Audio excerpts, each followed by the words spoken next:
Hey everyone, welcome to another episode of That's All Kayfabe, episode 15. I'm Lorenzo. Here's my buddy Gabe. That's all Gabe. Gabe, Gabe. How you doing? How you doing, Gabe? I'm tired. Dude, that That's that it. uh Dude, this dude, that fucking daylight savings time should dude, just for real, we were just talking about it, but I just woke up 30 minutes ago. yeah. No, I I woke don't know up if you like can tell a my couple voice. hours. It sounds all sophisticated. And like I smoke spliffs and AK-47s on a daily. You smoke what's the other one? Sativa? Oh, I don't Salvia. know. Just fucking, I'm all tweaking out and shit. You smoke that gas station shit. Oh, that synthetic shit that like kills you. You buy contact lenses from there. The ones with Ew. like the ones with like eight balls, where your eyes look like they have eight They have all balls. the little flames on it. The fucking shower gun from Naruto. They have the Godsmack or what's his name? Oh my god, Batista's the belly Batista's button tattoo. tattoo. Batista's belly button tattoo. Oh shit, I man. had a joke of that if you could get close enough to Batista's belly button, you'll hear Godsmack played out of it. But no one's gotten that Jesus. close to report it. Uh, Dude, can you believe this is episode 15 already? dude, it flies by. I'm telling you, It it's really does, crazy. man. Oh Yeah. fucking like last night, we were just talking about it. I had a board game night with my brother and a couple of my friends. And we were checking out they were checking out like our podcast. And they were playing it on the TV, and I'm just there like, "Fuck, dude, I don't like hear my own voice." Like, oh no, this is so embarrassing. And I gotta give a shout out to my friend Paul. He brought over this WWE board game called like Trivia Mania or some shit like that. It kind of had like the premise of like Monopoly in a sense, Uh-huh. but you just ask a bunch of questions, and he beat me. And I told him like, "How can you beat me? I have a podcast. I mean, I he should know used more than you." he used Come on out, you rapist! Wow. We were quoting that shit last night too. that Oh man. basically the Uno card, I know the reverse is like ah. Poor people don't like AEW. Oh I man. need to I'll get a proper soundboard to fix that, but it's pretty funny. No, Uh, man, it's so great. no, yeah, a lot of news. So it's actual board game. It wasn't just trivia. Like you had pieces and you like move them around the board. Yeah, so it's like Raw, SmackDown, whatever, blah blah. And then the middle spaces between the four corners, it was like TLC, Elimination Chamber, uh Money in the Bank, and like Extreme Rules. So like everyone starts off with the ring. That's supposed to be like your championship belt. It has a sticker on it. And then if you landed one of those red pay per views or the blue pay per views, the corner with like the B shows, Uh huh. uh, you have to pick up a card and answer all the questions. Oh, answer 2 out of 3 questions right. If you get 2 out of 3 right, then you win one of those belts. But if you land on the red pay per views, which is like one of the big four, um, you challenge someone else for their belt. So the purpose of the game is that you have to get all 4 belts. It's like the tag team, the U.S. Championship, uh, the WWE, and the World Heavyweight. Because fuck the Yeah. Intercontinental, I guess. I'm about to say, imagine if it was AEW, you'd be there all night trying to collect fucking I know, 700 man. belts. It's like each question is gonna be like 15 minutes long and kick out to one, man. Every question's like, was it great? I don't know. It's like, what was the what was the viewership count for episode 89 of AW Dynamite? For the demographic of 18 to 35, or are It's they cleared for concussion protocol? The answer is yes. Tony, this is for you. Do you feel safe? The safest I've ever been. Yes, Just I'm like, so safe. who's asking? It's It's not great. Phil, is it? Everything's great. Oh man, but Fairy yeah, godparents. very good parents. Big business Boston. But shout out to my friend Paul. He won last night. I gotta give a shout out to him. That fucking asshole. I love him, but that's bullshit. No, that's I shit. know, man. That shit people die from, like board games nowadays. I know, but I think he won because he's richer than me because I'm poor. Oh yeah, Yeah, so I just poor people don't like AEW. yeah. No, that's just a womp fact. womp womp. When you hear the context of it, One of the AEW cards. Are you poor? Then this game is not for you. It's literally called big business. You need money. No. But yeah, getting into wrestling news. Actual This news. was the top of the thing.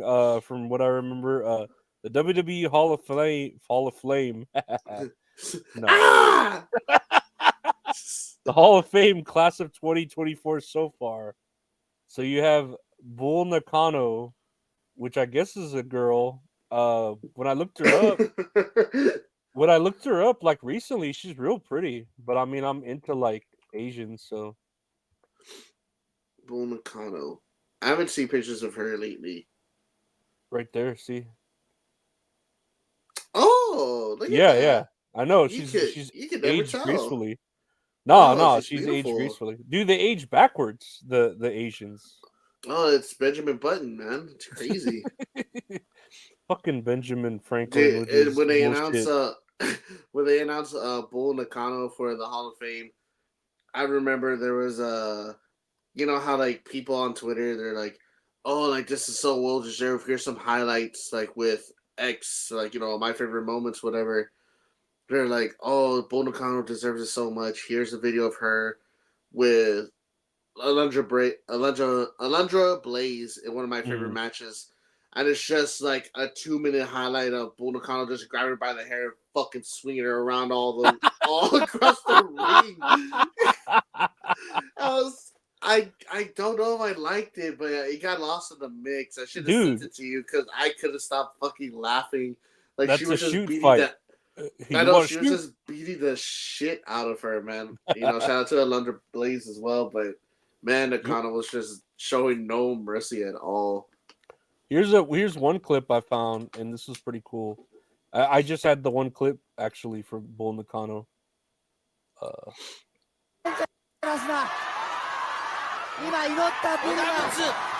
Ooh. That's pretty hardcore, dude. Like that's high, and she's got some thighs on her. Like for an Asian, again, she's for audio listeners, we are watching Bull Nakano doing a massive leg drop off the top of a steel cage, and she just fucking like, what do you say? No sells it because it looks like she didn't get hurt at all.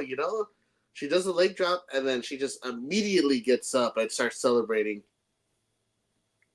I mean, it was done pretty damn well, like all safe all around for it being like, I don't say being a woman, and and back then, but I had to give a description of the videos we're watching because my brother, shout out to Richard, he listens to the audios when he's at work. I was like, oh, stop you. And I told him, oh, I'll make sure to read out the videos for you now. Well, that's too bad for him. All I'm going to do now is say how great Ric Flair is and how he deserves to live another 35 years. On Sting, damn it, and wrestle 5 more years. I saw that article that they wanted him to, or did he want to? He wanted that. Fuck Ric Flair, dude, man. Like, come on, you're just trying to make it about you now, like. But I don't want to say too much because I know Richard like admires Ric Flair so much. Yeah, that's why his name's Richard. I know, Rich Flair. Richard Flair. Richard, that's not how it works. You have to go to your local government facility. It's a lot of paperwork. You can't just say you're Rich Flair. Well, now you can. You could just say Richard, whatever you want. put some pants on, man. Stop waving that thing in front of me. He's just doing the helicopter. Yeah, but he's in a regular bathrobe, just like yeah. Woo! Jet flying. Or he's like bread baking, bread baking, cookie making, Bread wheeling making, dealing, money making, wheeling dealing, wheeling dealing. bread kneading.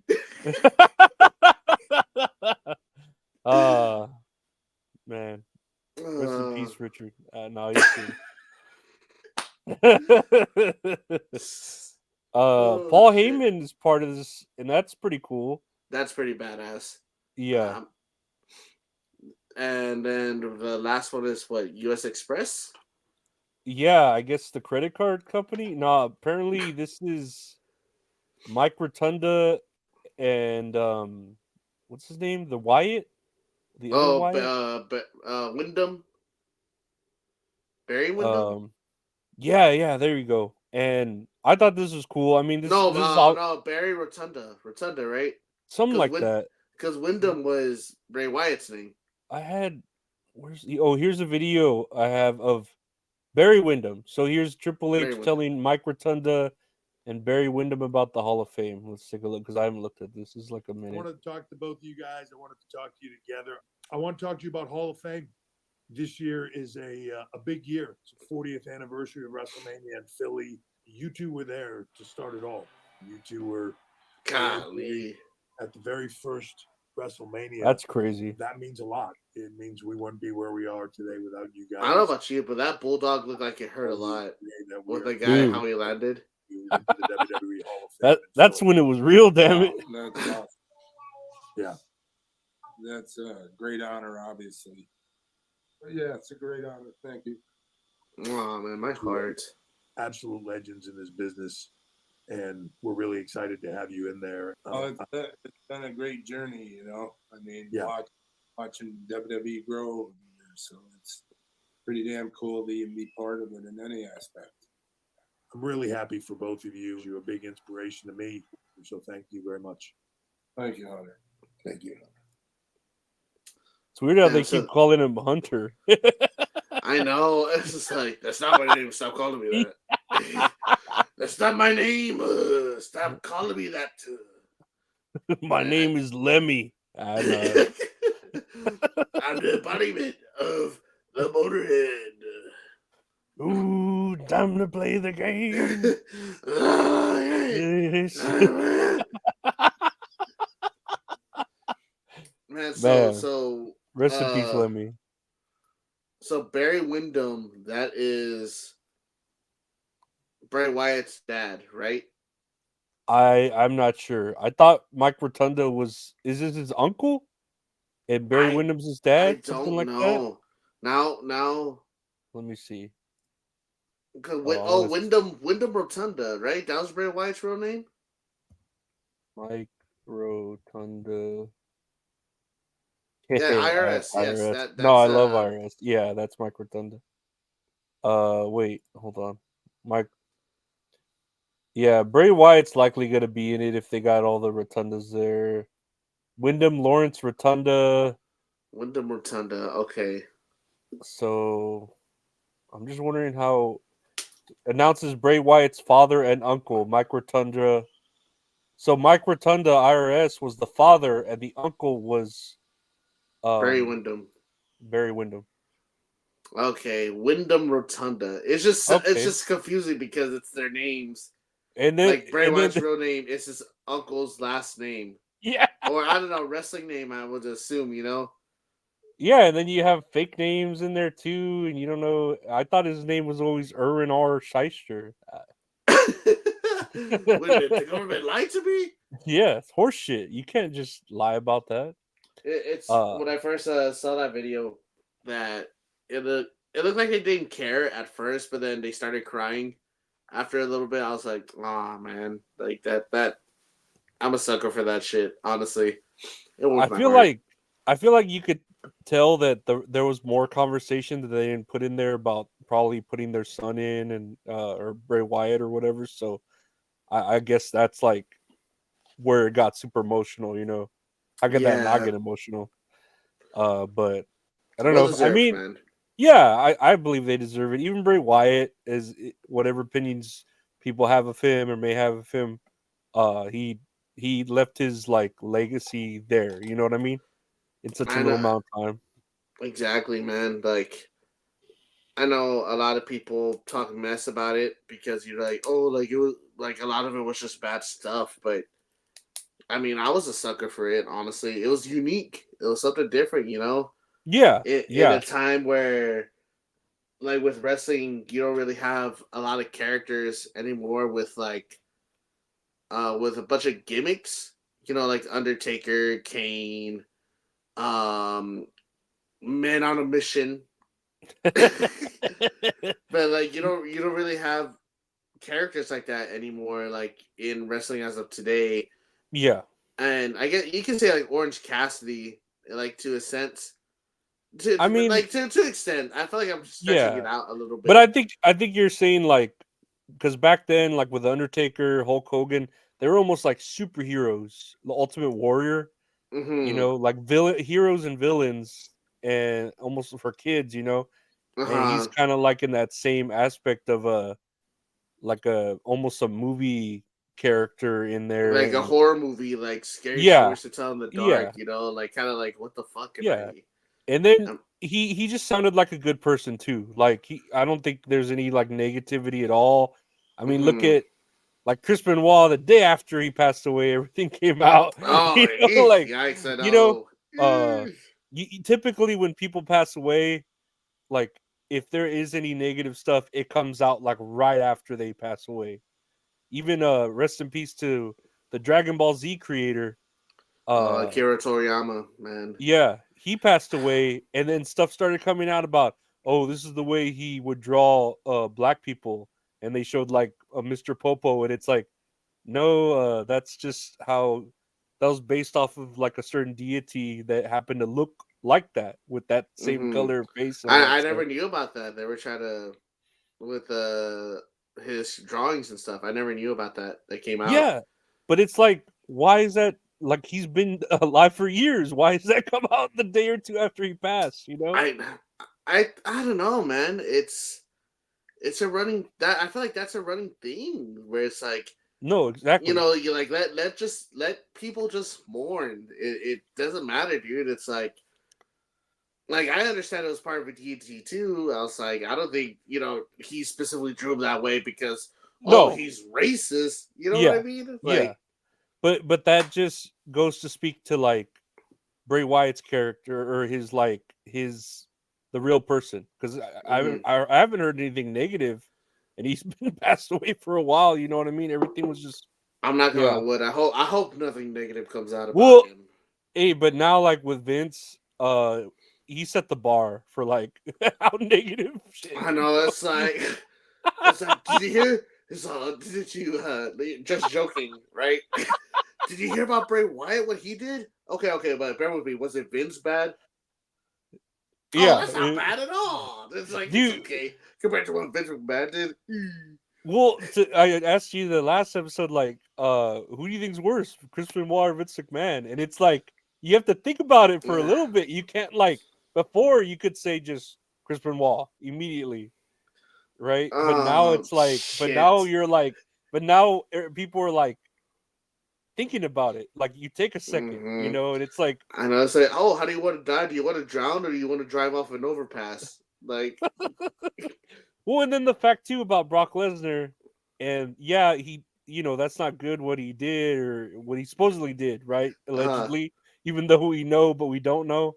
uh, But he's being erased, like just like Chris Benoit. It's like, is he on that same level? Like, uh, because we're real, holding him that.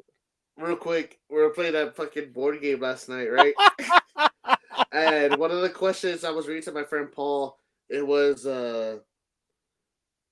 who was it that cashed in Money in the Bank or some shit like that? I'm just giving an example, but it's the same person. I was like, who cashed in their Money in the Bank at SummerSlam 2011 on CM Punk to win their first WWE Championship? And it was Alberto Del Rio, right? And then so he's like, who the fuck did? I was like, you want a hint? He's like, yeah. I was like, they're canceled. He's all Brock Lesnar. I was like, oh well, you're not wrong, but in this Yeah, case, yeah, you are. close. You're getting Oh warmer. shit! Oh, you almost got it. You almost got the dollar. But I don't know. This is a good class. I'm sure Bray Wyatt's going to be there. and then they usually have a celebrity. I don't know who it could be. John Lovitz. I could see that. It could be anyone. I don't know. I know it really can, but Yeah, I I don't think know of who. celebrities, man. It's like, no, Bad Bunny's too young. Like he just turned 30 today. Happy birthday to Bad Bunny, even though he's never gonna fucking watch this. You know? Did he really turn 30? Yeah, dude. It makes me sad because I work a second shift. So he looks like this because this is when men were men. He Can just you fucking believe this? dude. We'll get into it with the Dark Side of the Ring because we'll talk a little bit about it because I know you didn't see it because your Hulu was messing up. But yeah, when we were watching it, and I didn't even pay attention to the age, and my buddy Retro Horink was like, "Dude, he was like 24 when he started, and like this is when he was like 30," and I'm like, "What?" Uh I was like, huh. "What the fuck? Like, why does he Again look like that?" for audio listeners, we're we're looking at a picture of was it Earthquake Typhoon, right? Is that him? Yeah, yeah, and the Earthquake Nasty Typhoon Boys. and the Nasty Boys. And it Yeah, says all their ages respectively. It says ages 29, 34, 28, and 28 when men were dude, men. dude. But man, yes, I had seen something.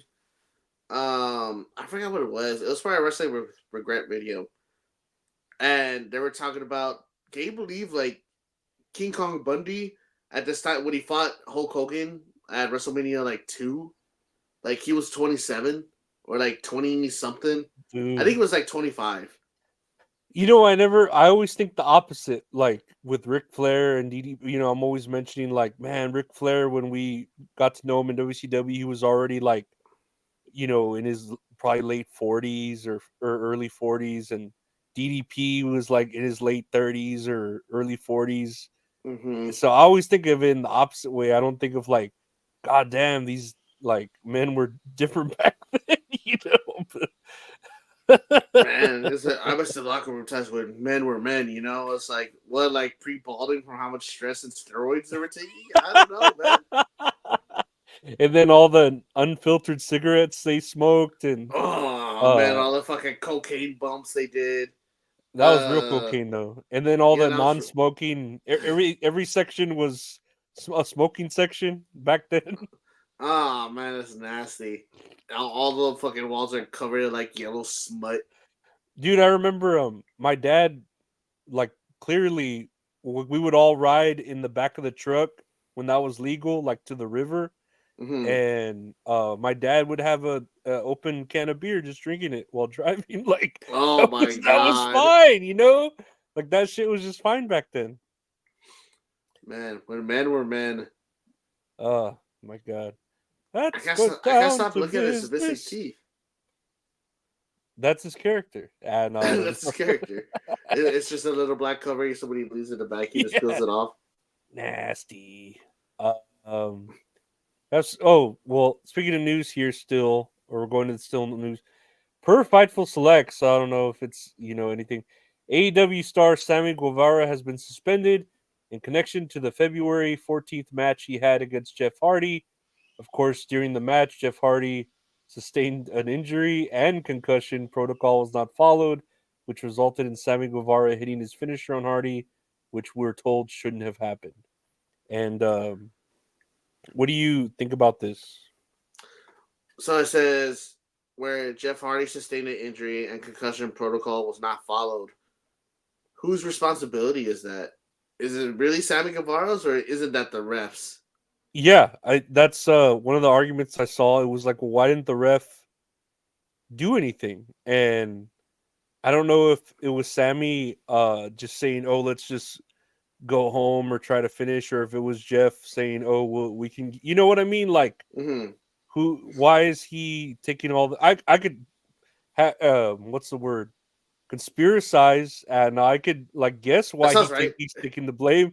Yeah, Uh-huh. but I feel like it falls on a lot of people, not just him. But people It's love to hate him. yeah, yeah. It But makes me. Oh, go ahead. Go ahead. But I saw another theory about this. If you want to hear it out, is For sure. Go ahead. follow where I'm going with this, and it's kind of a stretch, but big business is coming up. Supposedly, Mercedes Monet is going to be there, Oh and my god. if So you like remember the there's like no like audio, sexual interactions between them? yeah, like to so we could take away from that like distraction that might happen with her debut. That I saw That makes that too. sense, but I feel like that's kind of a stretch. That is right, but you can kind of connect the dots on that. Like But it's like if you don't want Sammy to to be Sammy, interacting with to be interacting in general, maybe don't have him on your roster in general. yeah, I don't yeah, know. But like we said, it feels like it has to do a lot with everybody. Like not only Sammy Guevara, but it has to do with the doctors. It has to do with the ref as well. Because I feel like this is the second time already that where a wrestler got concussed, and I feel like this is mainly Sammy on this part because he's like, like let's go home. Okay, let me do like a roll up, hold your tights, like you can't kick out, whatever. Just let that be. But you mhm. got to do your finisher where you knee him in the fucking face. Like why do you have to do that? You don't have to do that. You can just roll him up. He's already knocked out. Just cover him. Like let the fans be like, oh, like what's going on? Now you just look more like an asshole, like from doing it. And I don't know who the ref was in the match either, but they're responsible too yeah. No, for it like I falls don't on a think they lot of called up. people. Did they call up an X or anything? I don't think they No, they did. didn't. No, but then if Hardy's concussed, I'm sure just like the other Hardy, he's gonna go into like that what is it? That mode where they're in primal state and they're just like, yeah, I'm good. Like when Undertaker finished a whole match concussed or whatever at WrestleMania, Oh man, that was bad. and then what? Like the next day, he was all, "Did I win? What happened?" Like he missed a Yeah, whole he just day. woke up in a hospital. Yeah, Oh man, it's like what if he was just on auto mode, it's But like not saying because he's a legend or anything, but in that case, I feel like he wanted to continue on because it's WrestleMania. yeah, no, It's he wants to give him a good show, whatever. Try his best, mhm. and even though it's shitty, like he shouldn't have done that at all. But that one I kind of understand. But this one, it's just an episode of Collision, Yeah, like on Saturday night. And I think there was another time too when it was Ray Phoenix and John Moxley, and the same shit happened. oh Where do you remember yeah, that? when he drove him like twice, but like Yeah, directly on his yeah. fucking head. The first time he did it on top of his fucking head, Yeah, and then like real Moxley was supposed bad. to kick out, but he didn't kick out, so the ref just stopped, and it was awkward. Yeah, And then Ray Phoenix tried the same thing. Okay, let's go home. Let me do the exact same fucking move yeah, that just knocked you out. Does it yeah, again, and then finally goes for the pin. I I think this is a company thing, because this is the third time now that I'm thinking about it. yeah. Because it was with John Moxley, it was with Matt Hardy, and now it's with Jeff Hardy. I think it's the lack of training as far as these wrestlers. Like, who was Moxley facing again? Ray Phoenix. Like, I think these younger wrestlers just need better training because it's really like the young wrestlers doing if they do spots like these, do do they Nice. they they do them so recklessly, and it should fall. Yeah, you can blame them for that being reckless, but then it falls on who's training them, and then what is Sammy gonna do? Like knock out or fucking concuss Jeff Hardy, and then his character's like, wait, stop the match, he's hurt. Like he's gonna keep being an asshole because that's his character, Like I don't know. I feel like there should be more people to blame than just him, of Yeah, course. no, there needs to be proper training, man. They need to get Mhm. together, have classes on the shit with like your medical staff and with with That your medical too. staff and your Referees doctors, the better referees. have the referees have better indication of these symptoms or whatever. Like Hmm. Yeah, to keep an eye out for it. Like yeah, you're gonna have wrestlers like, oh no, like I can continue the match, whatever. But it's like in the end, it's your safety in general. yeah, And it's not worth it. it's um a bunch of wrestlers now that are doing like a bunch of crazy shit, like to the head super kicks, Canadian destroyers. As much as we talk shit about them, it's like those you're still landing on your head. You're Yeah, still taking an yeah. impact on your head, and it takes a toll. And I totally get it, but it's like you don't have to do these moves in order to get a pop. Just be able to tell a good story. You'll have fans that are behind it no matter what. Well, they just need to work safer because even the safest move could still like draws with the power bomb from D'Lo Brown. Like that power bomb Yeah. is like not a controversial move, and they both slipped wrong or whatever and fucking Hmm. paralyzed him. So like shooting star from Brock Lesnar or whatever. I Oh mean, not yeah. that Yeah. he shouldn't be fucking doing it, but I'm saying like any move could just be at the wrong, or even dudes like what was that one dude that hit the ropes wrong and his neck just broke? Like his neck fucking. I'm pretty Oh sure no, I that's don't happened. remember that. I I've feel like that's happened. or even like when Vince McMahon that one time he got thrown out outside of the ropes Oh underneath and yeah. his like head whiplashed and could Uh-huh. cut like dude like or him just getting in the ring and tearing both Those quads. fucking quads, man. It can happen at any time. You just have to be safer. I don't know. Whatever. Yeah. I I really don't have anything else to say about it, man. It's it's happened so much now where you're just there like, I'm getting tired of repeating myself. Like y'all should know. I feel like a Yeah. parent. Yeah, it's a broken record of fucking the same shit. Speaking of broken record, no, I don't know Vince. I guess we'll go into this. TMZ, and this is what TMZ reporting. Oh shit. Vince McMahon sells 400 plus million worth of TKO stock amid WWE scandal, and I don't remember what the whole news point of this was. Was that just the point that he just like sold his stock? Is that what we're gonna talk about? I think so, I guess. Right? Because I think since he sold that much stock that his ownership dropped down to like 9% of the company. And there was I don't think I sent it to you, but it's like that the board of directors for TKO are saying like he has nothing to do with this, like we're not gonna bring him back at all. Yeah. So That he's maybe pretty much he. gone. Well, what I'm thinking is he wants to watch Dynasty, Poor people don't like AEW.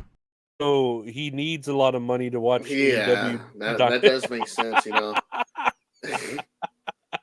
No, it makes sense if he's not going to come back. Why even hold on to that stock? The majority, if he has no rule, you know what I mean? Like, Ooh, what if he goes to AEW and takes over? Him and Tony Khan. Tony Khan ain't gonna tell him shit. he's gonna be like a Bischoff character over there for. Oh man, I'm dying, and I feel the safest in my work.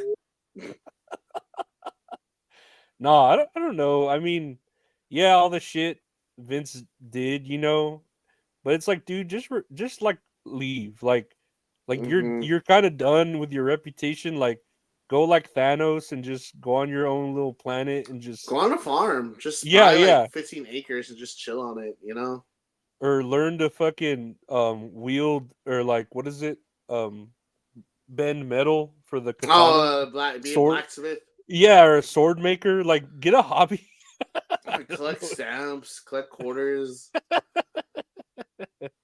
I don't know. I mean, not that he wasn't already rich, but for him to make even more money, it's like, wow. I don't I know. don't know, $400 million, dude. I'm never gonna see that shit in my life.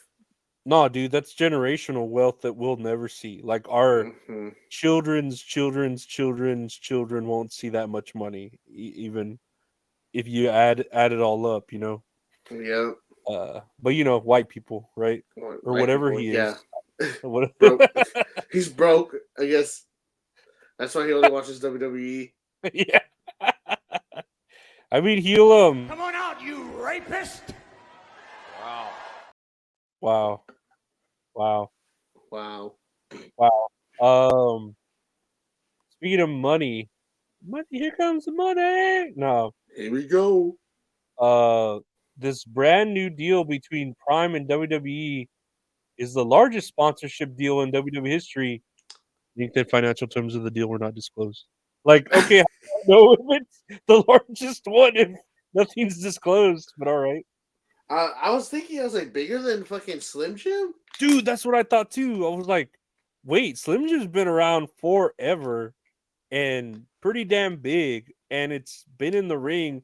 There's literally been events surrounded around Slim Jim.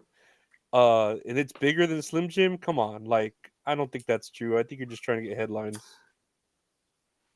I don't know. I'm thinking bigger than Slim Jim. That's what I'm still amazed about. Unless it's Because tied into like Logan Paul's contract to where it's like a dual, like you know what I mean, like with Ric Flair and Woo Energy. I feel like oh, true. I feel like it'd be like that. Like, oh, it's a big deal, but it's like, oh, you get this many events, and then we also get that black dude KSI to show up and take some bumps. Is that his name? KSI, yeah. Yeah, and then your contract's tied to it. So I feel like it could be potentially huge if you have all these like terms around it like that. And maybe even his brother too, if you want to Hmm. like add in that's big money. I know that other Paul brothers about to fight Mike Tyson. Oh my god, yeah. That feels like a chore to talk about. Dude, I saw did you see it? It's gonna be on Netflix, and I wonder if it's gonna be like an extra like pay-per-view amount, like if they're gonna have a paywall within a paywall, but Uh I don't huh. know. I don't know. I hope not. It's man, but it's crazy to think because how you hear like Slim Jim is such a big sponsor because like the shit with the Royal Rumble this year Hmm. that they were threatening to pull out and then everyone's like, okay, fuck Vince McMahon, y'all could come back in, Yeah, and then like the same day, like within hours of everything, it was like we're leaving. Oh no, uh, never mind, we're coming back. You know. we saw we ooh, and it's like even Slim Jim doesn't get like their logo in the ring. It's usually like around the barricade or like Hmm. plastered on the screen. Yeah. Like, do you remember? Was it? Oh man, I don't know if it was the Royal Rumble or Elimination Chamber. It was Elimination Chamber when they would count down, like from 15. The number one was a Slim Jim pack. Do you remember? No. You know what though? I did see with the Elimination Chamber this year, it was like C4, and at the number 4, it would say C4 Energy. That's what I was. What was that? Elimination Chamber or Royal Rumble? I thought that was Elimination Chamber. I Maybe it think was that was Royal the Royal Rumble. Maybe Rumble. it was Royal Rumble. Okay, I know one of them was C4, and at 4 it would say C4. Like Yeah, C4, yeah, C3, C2. Wait, there's more C's? yeah. Everybody down! Wait, dude. Well, but then we go into A4 or B4 There's with letters. existing fours out there in other universes. The Four Horsemen. There's a tear in my eye. Nah, But no, that, and then oh, the go ahead. the logo right in the middle of the ring is like, I don't know. Kind of I don't know about ugly. that. Yeah, it's ugly. Like if they have it like four smaller ones and they're like in each corner, I guess that would make sense. Where it's not like plastered like right in the middle of the ring. If they just had the word Prime and not a big old shaped bottle that said cherry freeze at the top, like, do we have to have a specific flavor? Man, I don't know.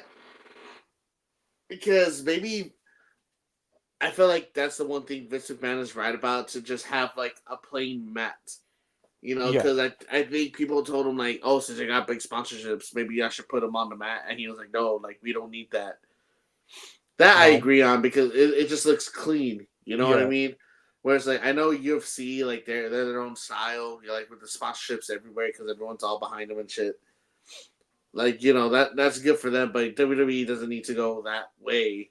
Or No. even like AEW, you know, just have the logo like in the middle of the ring. If Excuse anything, me.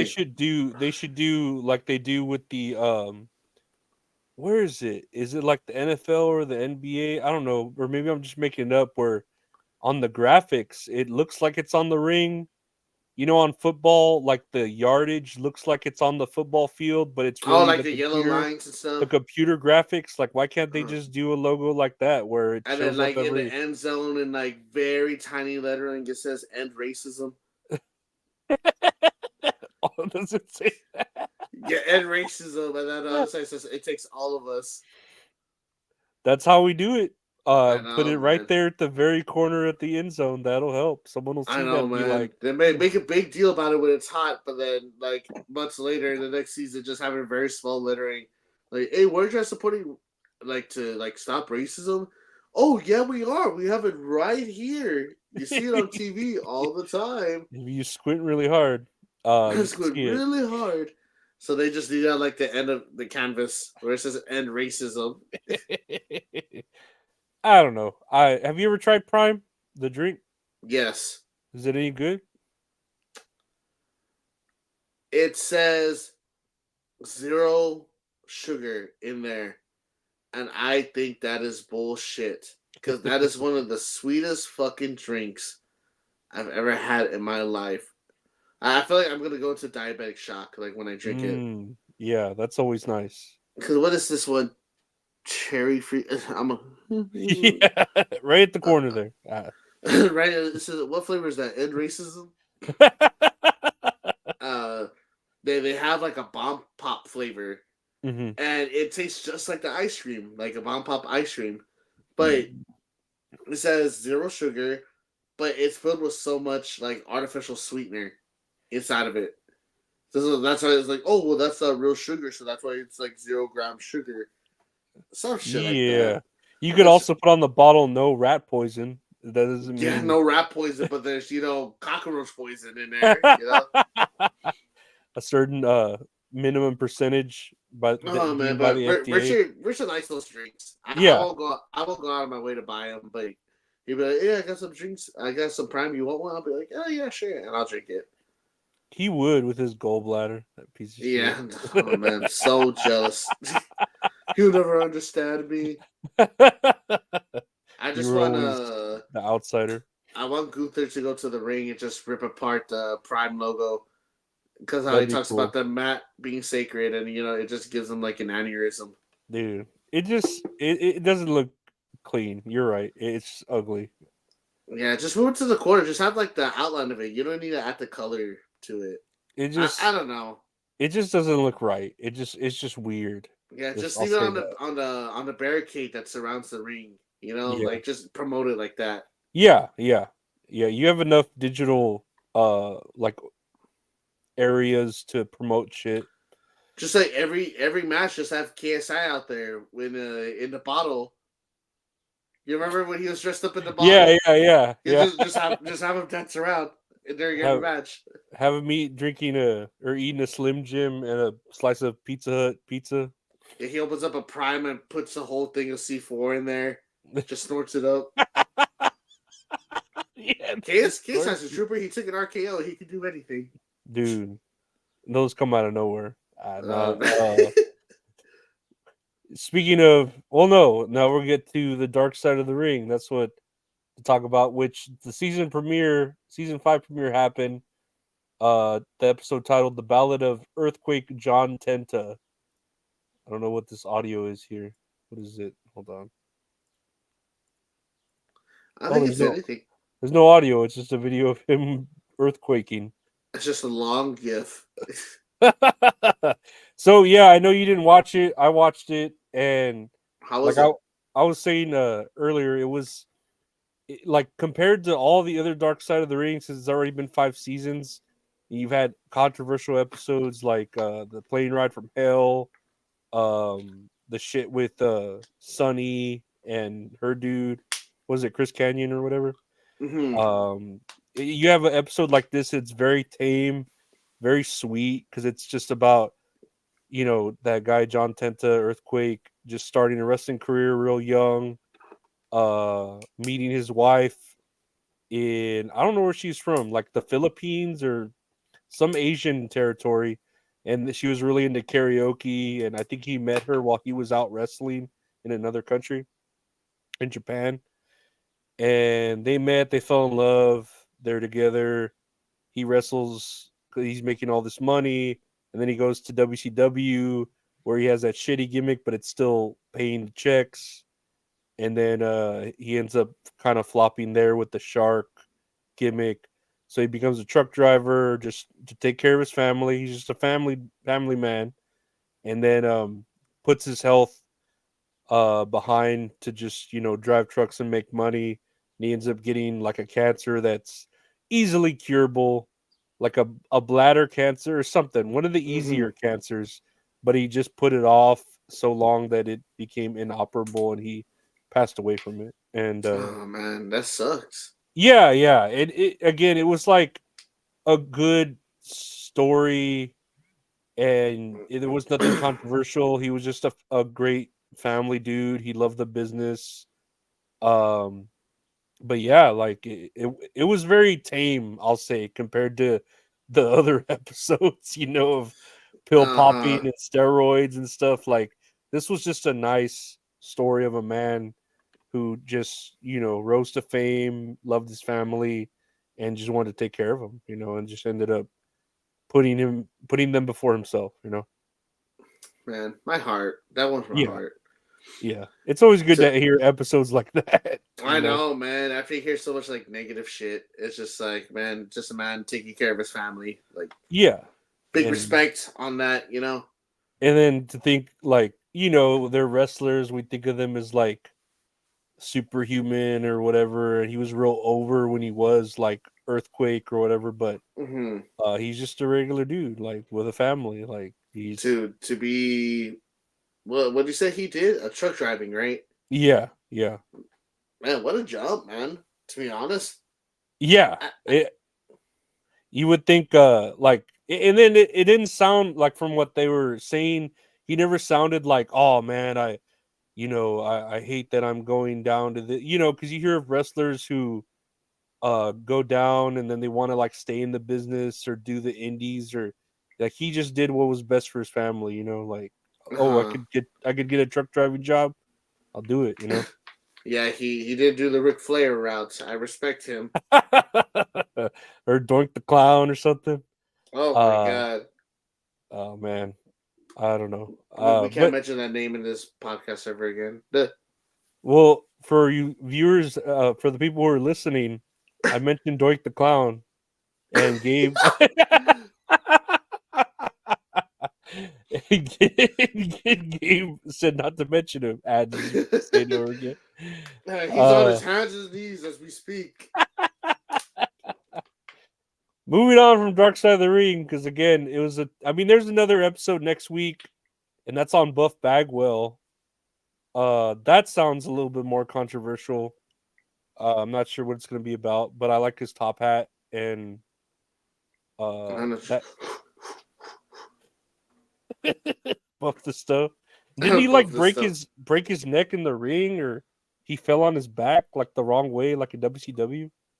I don't know if it was him, but I know that was oh man, British Bulldog. Mm.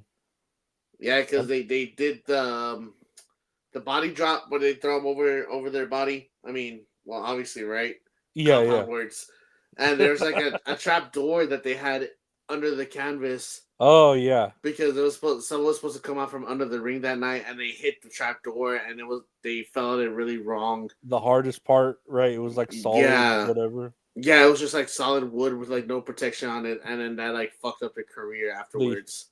use like Egyptian mahogany, like the artist. Mahogany.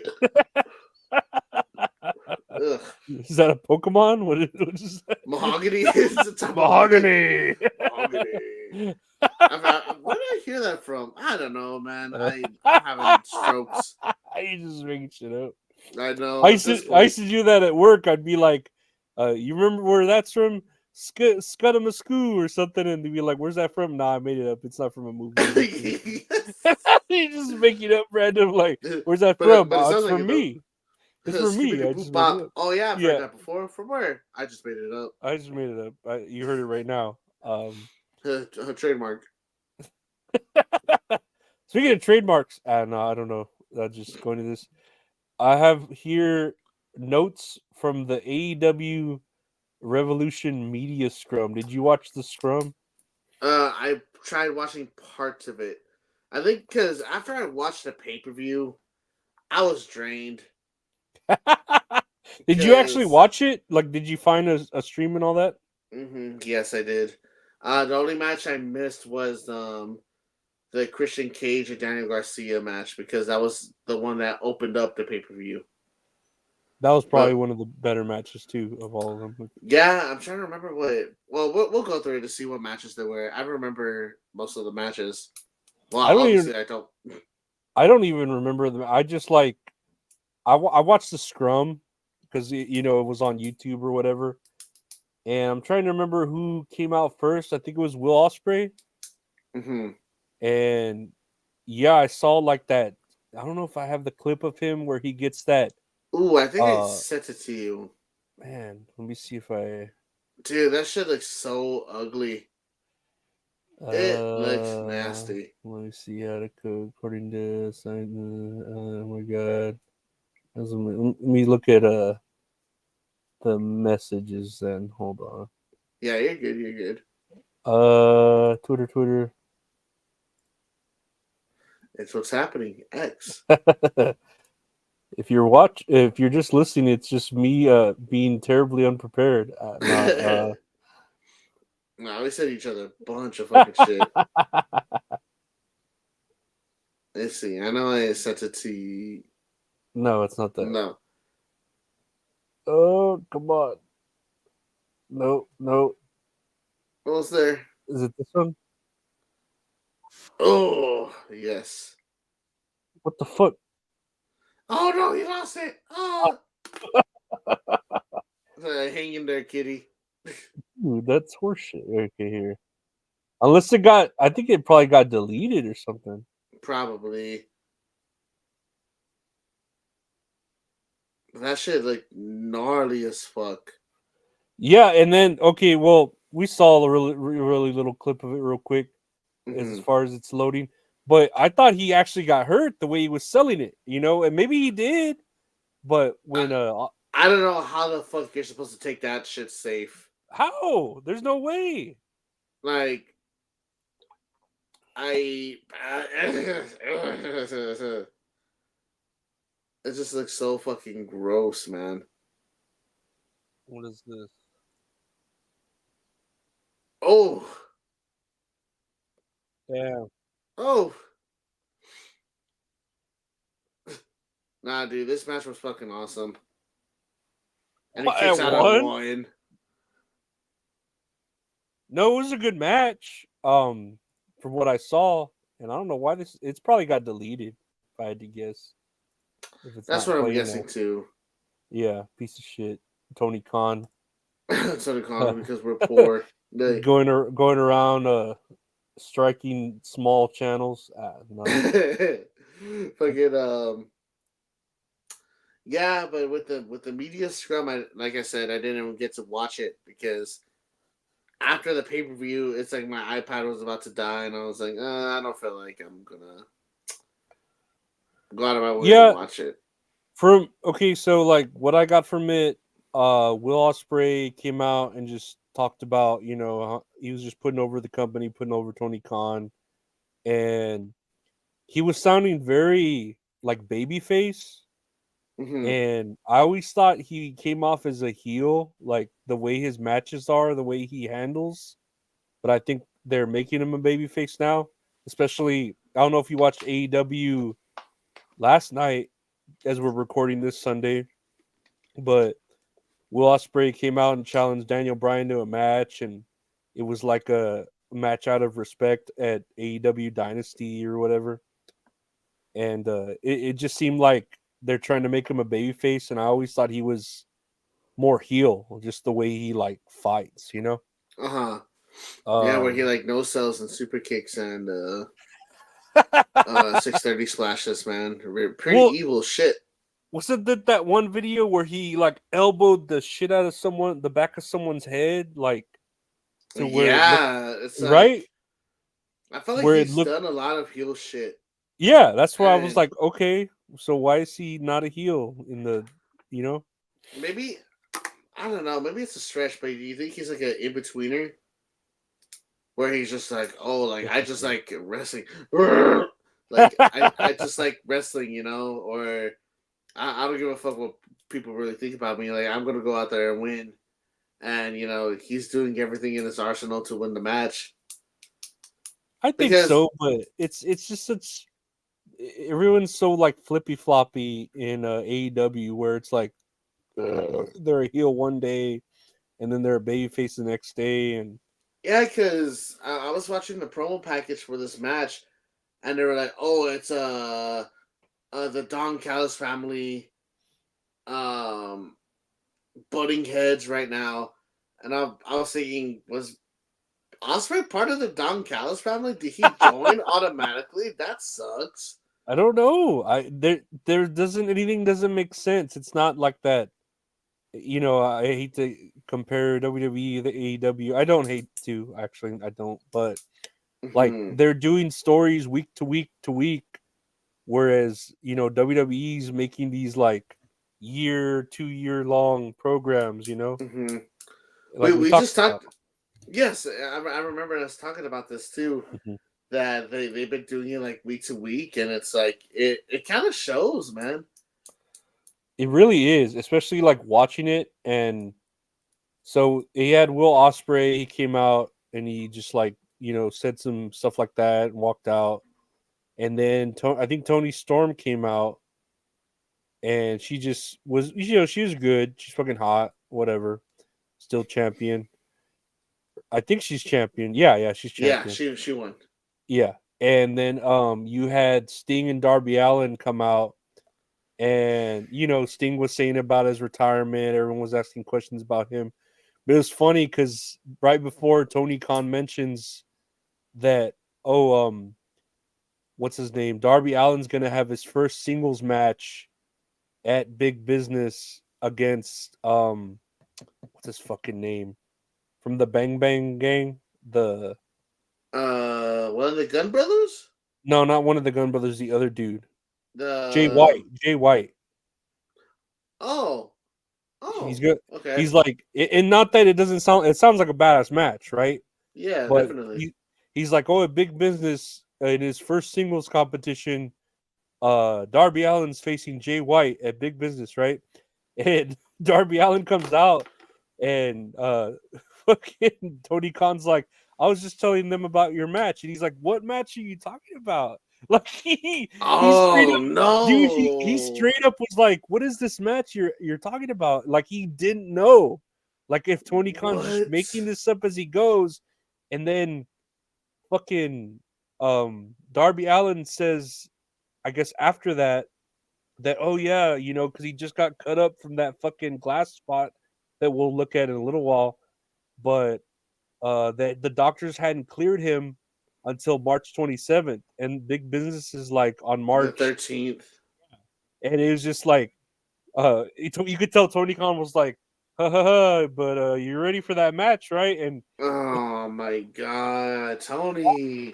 you rewatch it back, Darby Allin's like, yeah, we'll talk about it. I mean, dude, like, I don't know. It's like a bunch of not communicating with each other, and uh, I don't know. It was like it was real awkward. And then Darby Allin saying he's gonna climb Mount Everest or whatever, and I'm like, the fuck is wrong with What this the dude? Yeah, fuck? he said after the Jay White fight, he's gonna go and climb Mount Everest. Oh, That's like cool. legit, like he's gonna go climb it, and like you mean risk your life? I don't know, whatever. God, dude, that was a lot to take in, and that was just from one interview. Yeah, that was it, and I think that's really it from the scrum. Uh, Other than what else was I looking at here? What is this? What is this here? Oh, here's the spot. Oh man.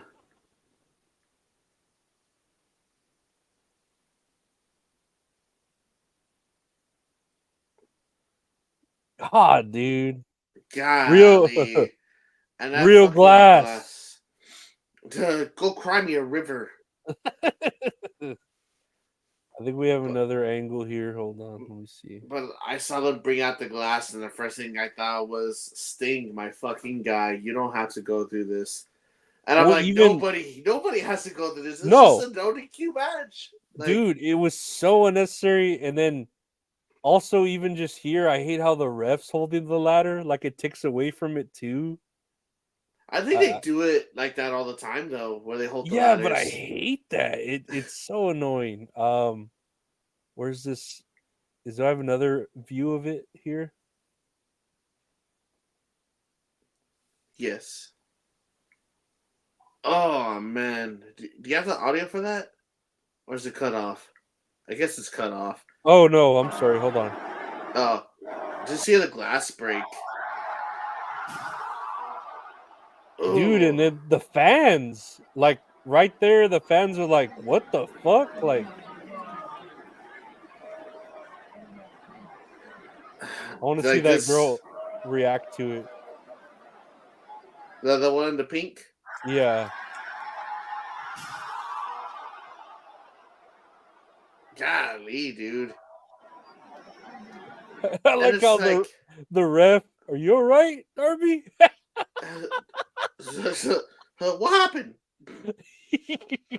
It's like they brought out the glass, and I'm just there thinking like, Sting, you don't have to go through it. And then you see Darby climbing the ladder, and I'm just there thinking like, Darby, you don't have to do this, man. And big surprise, they both go through glass. Dude, yeah, that Sting going through glass thing. I mean, it didn't look like it hurt him as much, obviously, as much as Darby, right? But it went all over the fans. From what I heard, it like cut up one person's face or something. Did Like, it really? yeah, I don't know who it was that they said it cut. It was someone like a father of a wrestler or something. Oh shit! No, I Yeah, didn't know that. yeah, and I don't know. It's just so unnecessary. I don't know what to fucking. What else do I have here? Do I have another clip of it? Oh, here's a fucking picture for the viewers. For the Dude. people just listening. Darby Allin looks really fucking cut up from. Dude, he got fucking cheese grated, man. Yeah, like ground beef all over his fucking back. Like Like, in the, did you see this match? Did you see this pay per view? no. No. Mm. So he does that spot and he leans over, and I'm just there thinking, wow, like he's not that cut up really. And then just I was like, just thinking like, oh wow, like he's back to the cut up, and then you just see like the little blood dots start forming all over his fucking Oh my back, god.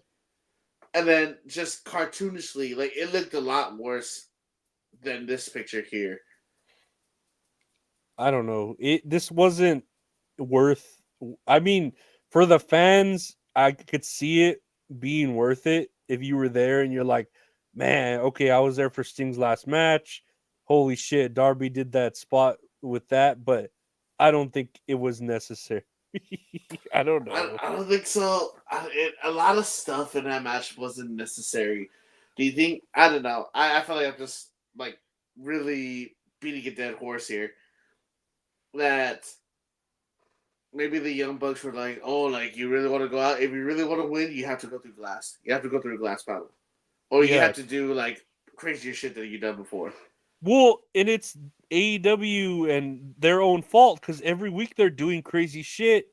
So they have to like get to a One point up where it. they gotta, Yeah, they have to have a live execution on TV in order to right. get a reaction. That's the only Banned way. by exile, They have to have Big Boss Man get hung by the cage. dude. I, and it's fuck. And I was watching this match, and the thing that got me mad was like, Young Bucks barely did shit in this match, or like they didn't take any like big bumps really. That's bad. Yeah, cause I think Sting got put through a fucking table. He got Uh-huh. put through glass. Darby Allin got put through glass. I think that's really the only big spot he took for obvious reasons, right? Yeah. And that spot through the table, he got right back up, right? He was like in pumped up mode or something. Sting? Yeah, like no sell, which Yeah. I don't know. For some reason, I think with Sting it works. Like for Oh some no, reason, yeah, it's cool. Especially just a table, but it's like, dude, like that's a 64-year-old man? yeah, Come taking on. bumps through fucking panels of glass, and I guess. And it's his last match, and you want to like you're trying to kill him on his last fucking Mhm. match, And I guess with this picture, I remember sending it to you, and I guess they had this before the pay per view or before the pay per view or before the match started. Mm-hmm. But it reads fan code of conduct. Caution: if you have a seat on the floor, you are at risk of being struck by persons, objects, barricades, and other items. Please be aware of the action as you are watching and move out of the way if someone or something is coming your way. By standing in this area, you assume all risk of injury to yourself and to your property. WWE never has this shit. Because I'm pretty sure it's not like from what I was reading on the comments of this. I think it's not like a binding contract. Like that's just a sign. There's a lot of Simpsons memes on here. I know that. I love it so much. The goggles, they do nothing. Chicago's, they do nothing. That's not like a waiver. It's just a sign. Like It's not. It's like the fans aren't partaking in this, yeah. If I'm going to watch a wrestling show, like, am I expected to be fucking knocked out by a wrestler too? I would say only if you try to fight them, but if you're just like spectating, like you're not part of the show. What the fuck, I don't know. Like I It's don't know. like, excuse me. They shouldn't have had that glass spot in the first place. Just do a regular, whatever weapons match that chair, ladders, tables, uh, shit. You can still do the thumbtacks, I guess, because I mean Yeah, if you really that want won't to. fucking fly everywhere. You know what I mean? I'm about to say, yeah, a table like could have been just as sufficient for Darby to like fall into, or even in the corner, a table for Sting to Mm-hmm. fall into and break. Like it would have been just as impactful. Yeah, and it's like if you're gonna put a sign up like this, let the fans know like what's happening, or Yeah. I don't know. Maybe I'm overthinking it because it's like a piece of glass breaks, it flies off into the crowd. One little piece could fall in your eye, and then you lose your Easy. vision. Easy. Easy. Hmm. And it's like should you have offered like I don't know, like protection, eye protection, or something like that? Because it's like if you have a seat on the floor, you're at risk of being struck by persons, objects, barricades, and other items. Like, why are you including persons? Now you're making it seem like a wrestler's gonna hit them, like just because. Like, I would understand if you hit a wrestler first, for no fucking reason because you think wrestling is like really, really real, and then that wrestler gets mad and they fucking strike you back. Yeah. There's a rule there, but this is just reckless. This is just like being reckless. It is reckless, dude. It's Yeah. unsafe. No, that's why Poor people don't like AEW. the people with insurance can afford AEW because they can go and resolve their own liabilities. Honestly. Check out this tweet, and this kind of cracked me up. We don't really have to go over. We go over a little bit, but No, wait. That's not what I wanted to show. This is what I wanted to show. This is a tweet from Tony Khan. 111-year-old Bilbo Baggins just got a knock on the door from Gandalf, which means that The Hobbit, the Battle of the Five Armies, is ending. Now it's time for Saturday Night AEW Collision. And What the fuck? that's the tweet, and that just made me laugh. But I actually watched Collision, and I don't know if you had I doubt if you had the time to watch it, because you actually have like a life compared to mine.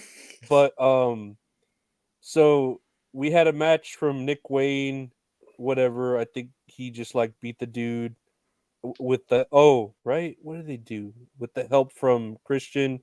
But then Edge came out and he looked kind of like a luchador disguised, and he had a box with him like a guitar case or like a weapons case, and it said Spike on it, and he opened it up just in the direction of Christian, and Christian ran away like he saw a ghost.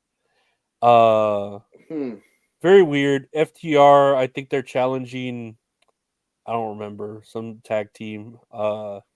Tony beat up Perosa. I didn't watch this second match or third match. Daniel Bryson, Shane Taylor. That's when Ospreay came out and challenged Danielson to Big Business or no Dynasty. I'm sorry, which I didn't know Dynasty was going to be a whole pay-per-view. I thought it was just an event. Oh, it's gonna be a pay-per-view. Yeah, in April, an actual pay-per-view. I thought it was just like shit. I thought it was like a event like Big Business, or Battle of the Belts. Oh, okay. The Elite came out, and you had 3 jobbers face against them with Okada, which I think I don't know if you saw any highlights of this, but it's a waste of Chinese Cody Rhodes or Japanese Cody Rhodes because why do you say that? Because it's just okay. You probably know about Okada more than I do, right? Was he a babyface over there in Japan? I would say he is like the John Cena of New Japan. And now he's a heel over here. Like, why would you waste? Oh, he's a heel. Yeah, because he's with the Young Bucks. He's with the Young Bucks. Oh man. The gimmick was they fired Kenny Omega from the Elite, and now they replaced him with Okada, and he's a heel. And after this match, Eddie Kingston came out and they beat him up, and then another dude came out and they beat him up, and then the Bastard Pac came out and they beat him up, and now it's gonna be at Big Business a trios match because we gotta have trios everywhere. The Elite versus Eddie Kingston, the mini Drew McIntyre, the Bastard, the Pac, and fucking some I don't know if it was Penta. It was some random luchador. Penta El Cero Mio. It might have. It was a random luchador, Was he all black and white? I think so. Okay, it might have been Penta. A very weird team though. Like why? Okay, you know what I mean? Yeah. And then you had this last match, this trios fight. So I just feel like it's just a bunch of trios matches, like just to get everybody a payday or everybody on the card. Which just didn't make sense to me either, because Jay Lethal, Jeff Jarrett are heels. Mark Briscoe is supposed to be a babyface, and then this team is a heel team. None of this like makes sense to me. I'm just trying to like show it to you and be like trying to explain it to you, and it's like even if you watch it, it doesn't make sense. And I'm trying to just explain it to you. You know, how long is Collision? Is it 2 hours? Yeah, 2 hours. It is 2 hours. I was gonna say because that's a lot of fucking matches. Yeah, and then a lot of it's a lot of picture in picture. I don't know. It was a lot of I don't know. We'll move on. It's like I'm good. I'll just move on. PW Torch reports that Kevin Kelly has been let go by AEW. His recent social media comments about Ian Riccaboni over the weekend led to his termination. Additionally, Kelly's on-air performances were deemed below par within AEW, with Tony Schiavone stepping in to assume the lead play-by-play role a few months into Collision's run, a move reportedly supported by Tony Khan. Did you send me this? And I know I read about it too. Yes, I did. So, what has he been saying about Ian Riccaboni? Do you I know any couldn't about find that? it. I was trying to find it, but it was just like him making assumptions and shit like that. But I couldn't find the tweets because I guess they were deleted. Cool. And Deleted tweet. I really didn't have much to go off of this. I was trying to figure out what was said. I saw the Cultaholic video, and not much was said there either. Which one's I Kevin Kelly, the old dude or the young dude? the older dude. Oh, okay. I honestly didn't know. Yeah, so the other guy, the younger one, that's Nigel McGuinness. Okay. Yeah. Yeah. Dude, but I literally just watched Collision yesterday, and again, if you were to watch it, Tony Schiavone's like, "Oh, he's going to this. Oh, he's doing this move." Like he didn't have any like emotion at all with that. So I'm like, dude, if you're gonna say below par performance, like Tony Schiavone, he's not good. I think that's what like the older gentleman too, because I know Jim Ross is kind of like the same thing now. Yeah, Where he yeah, goes like I think that spot happened with the glass. Good God Almighty, what is he doing? yeah. Like it He's wasn't like, phoning it oh my in. God, yeah, like Yeah, at least like with Excalibur, you get like some type of reaction from it, I guess. yeah, yeah, Or like even let alone Taz, like even though like they fucking ramble on about whatever. That's another big thing too. It's just fucking the commentary, man. Sometimes it's unbearable. And they want to yeah. throw Don Callis in there. And I'm like, dude, let me stop, bro. I don't want to hear about like your deals you get from a fucking what is it, your VA or some shit like that. I don't fucking care. I don't know, man. AEW's a mess, and I don't know. This makes it even messier. With like I said, them saying this, oh, subpar, so we let him go. Performances, but then Tony Schiavone or even Jim Ross, and I mean, God bless Jim Ross. He's done his career, but you could tell he's just tired. Like, I know, yeah, it's not the same. It really yeah, isn't. yeah, it really isn't. It's not the same. What do I have here? Oh, this is for the big business card. And I wanted to look at it real quick. So yeah, here's All right, what I was it telling was you about: Penta. the Elite versus Eddie Kingston, Penta, and Pac. And does this look like it makes any sense at all? Like, there's no story to it. They just came out to individually help each other. Mm-hmm. It didn't make any sense. So there was that, and Samoa Joe versus Wardlow for the championship, which that sounds pretty good. Even though fucking Adam Cole's like getting weaker and weaker by the day. Dude, and I don't. How did this match come up? The Samoa Joe Wardlow? Yeah. I think what's his name? Oh, what's the black dude's name? Swerve. I don't know why I don't know his name. He's a good. Swerve and Samoa Joe were like talking about their match and saying like, "Well, you didn't pin me, so I still have should have my opportunity with you." But then I think Wardlow won that like battle royale, whatever, for a chance at the Mm. belt. That Mm-hmm. was supposed to be the big meaty man, slappy meaty match. Oh man, Uh, the match fucking sucked.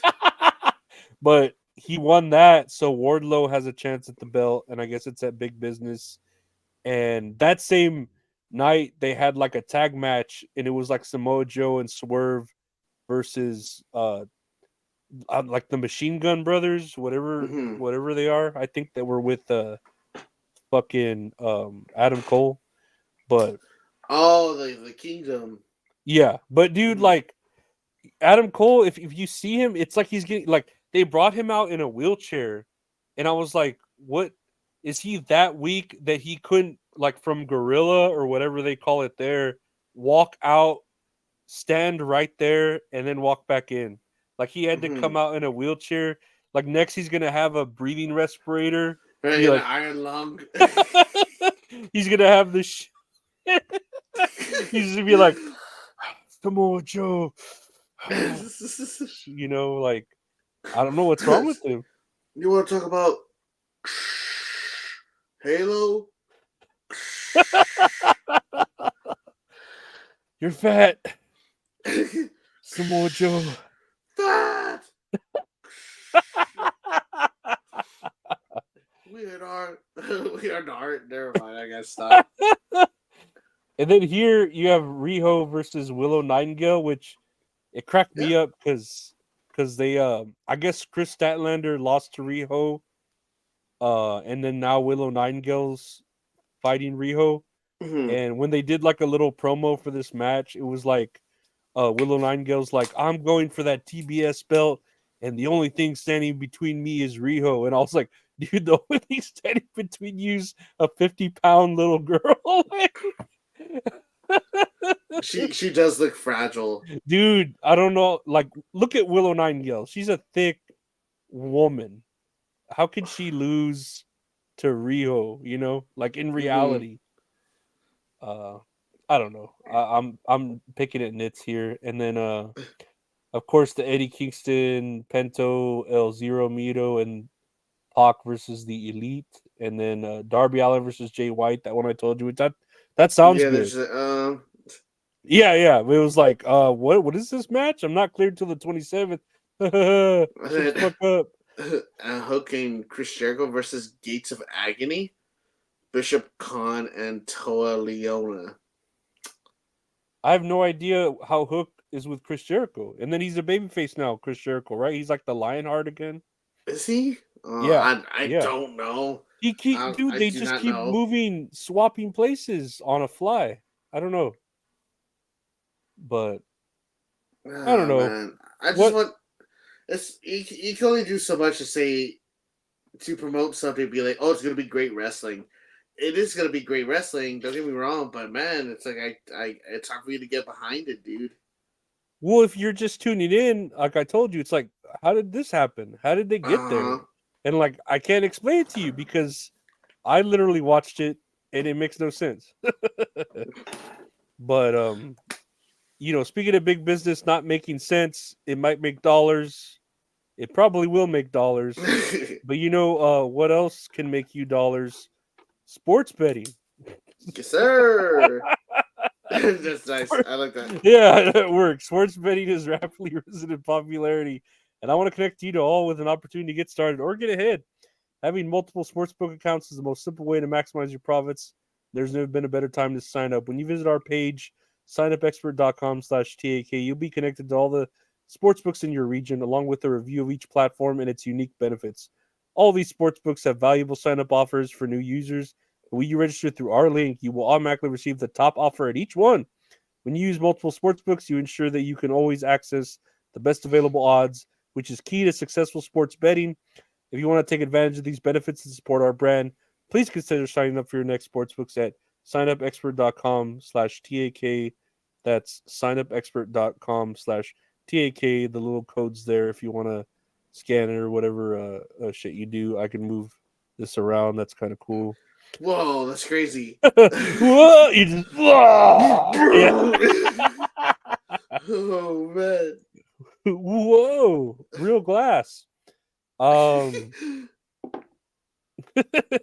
you know, poor people don't like AEW. So yeah, remember that when you watch Big Business. Remember that. The ice cream man. Wait, hold on. Give her back. Can you pause this? Yeah. He's come back with a bomb pop. Right, the fucked up SpongeBob ice cream. Next year, we had watched, or I don't know if you watched it. We talked about it. The John Cena interview, which I did watch this. I don't see him here. Is he in the middle? No, with the. I don't know. It was weird. He was just talking to a chair for like a whole hour and a half. I don't know why Chris Van Vliet thinks that picture of himself is always sufficient. He looks so like off, you know, like he looks AI generated. Yeah, because his face, like if you cut it in half, it's not like symmetric. I don't know, whatever. But what do you think of the interview? Tom Cruise. Yeah, it makes no sense. it just makes no sense. What did you think of the interview though? I love John Cena, but he sounds very robotic. Is that Yeah, the right term? he sounds very scripted nowadays. Yes, he sounds scripted, Yeah. and it's something about his voice. I understand, like he's trying to sound professional in a professional manner, Hmm. but it's like I was trying to hear him, and man, I was like just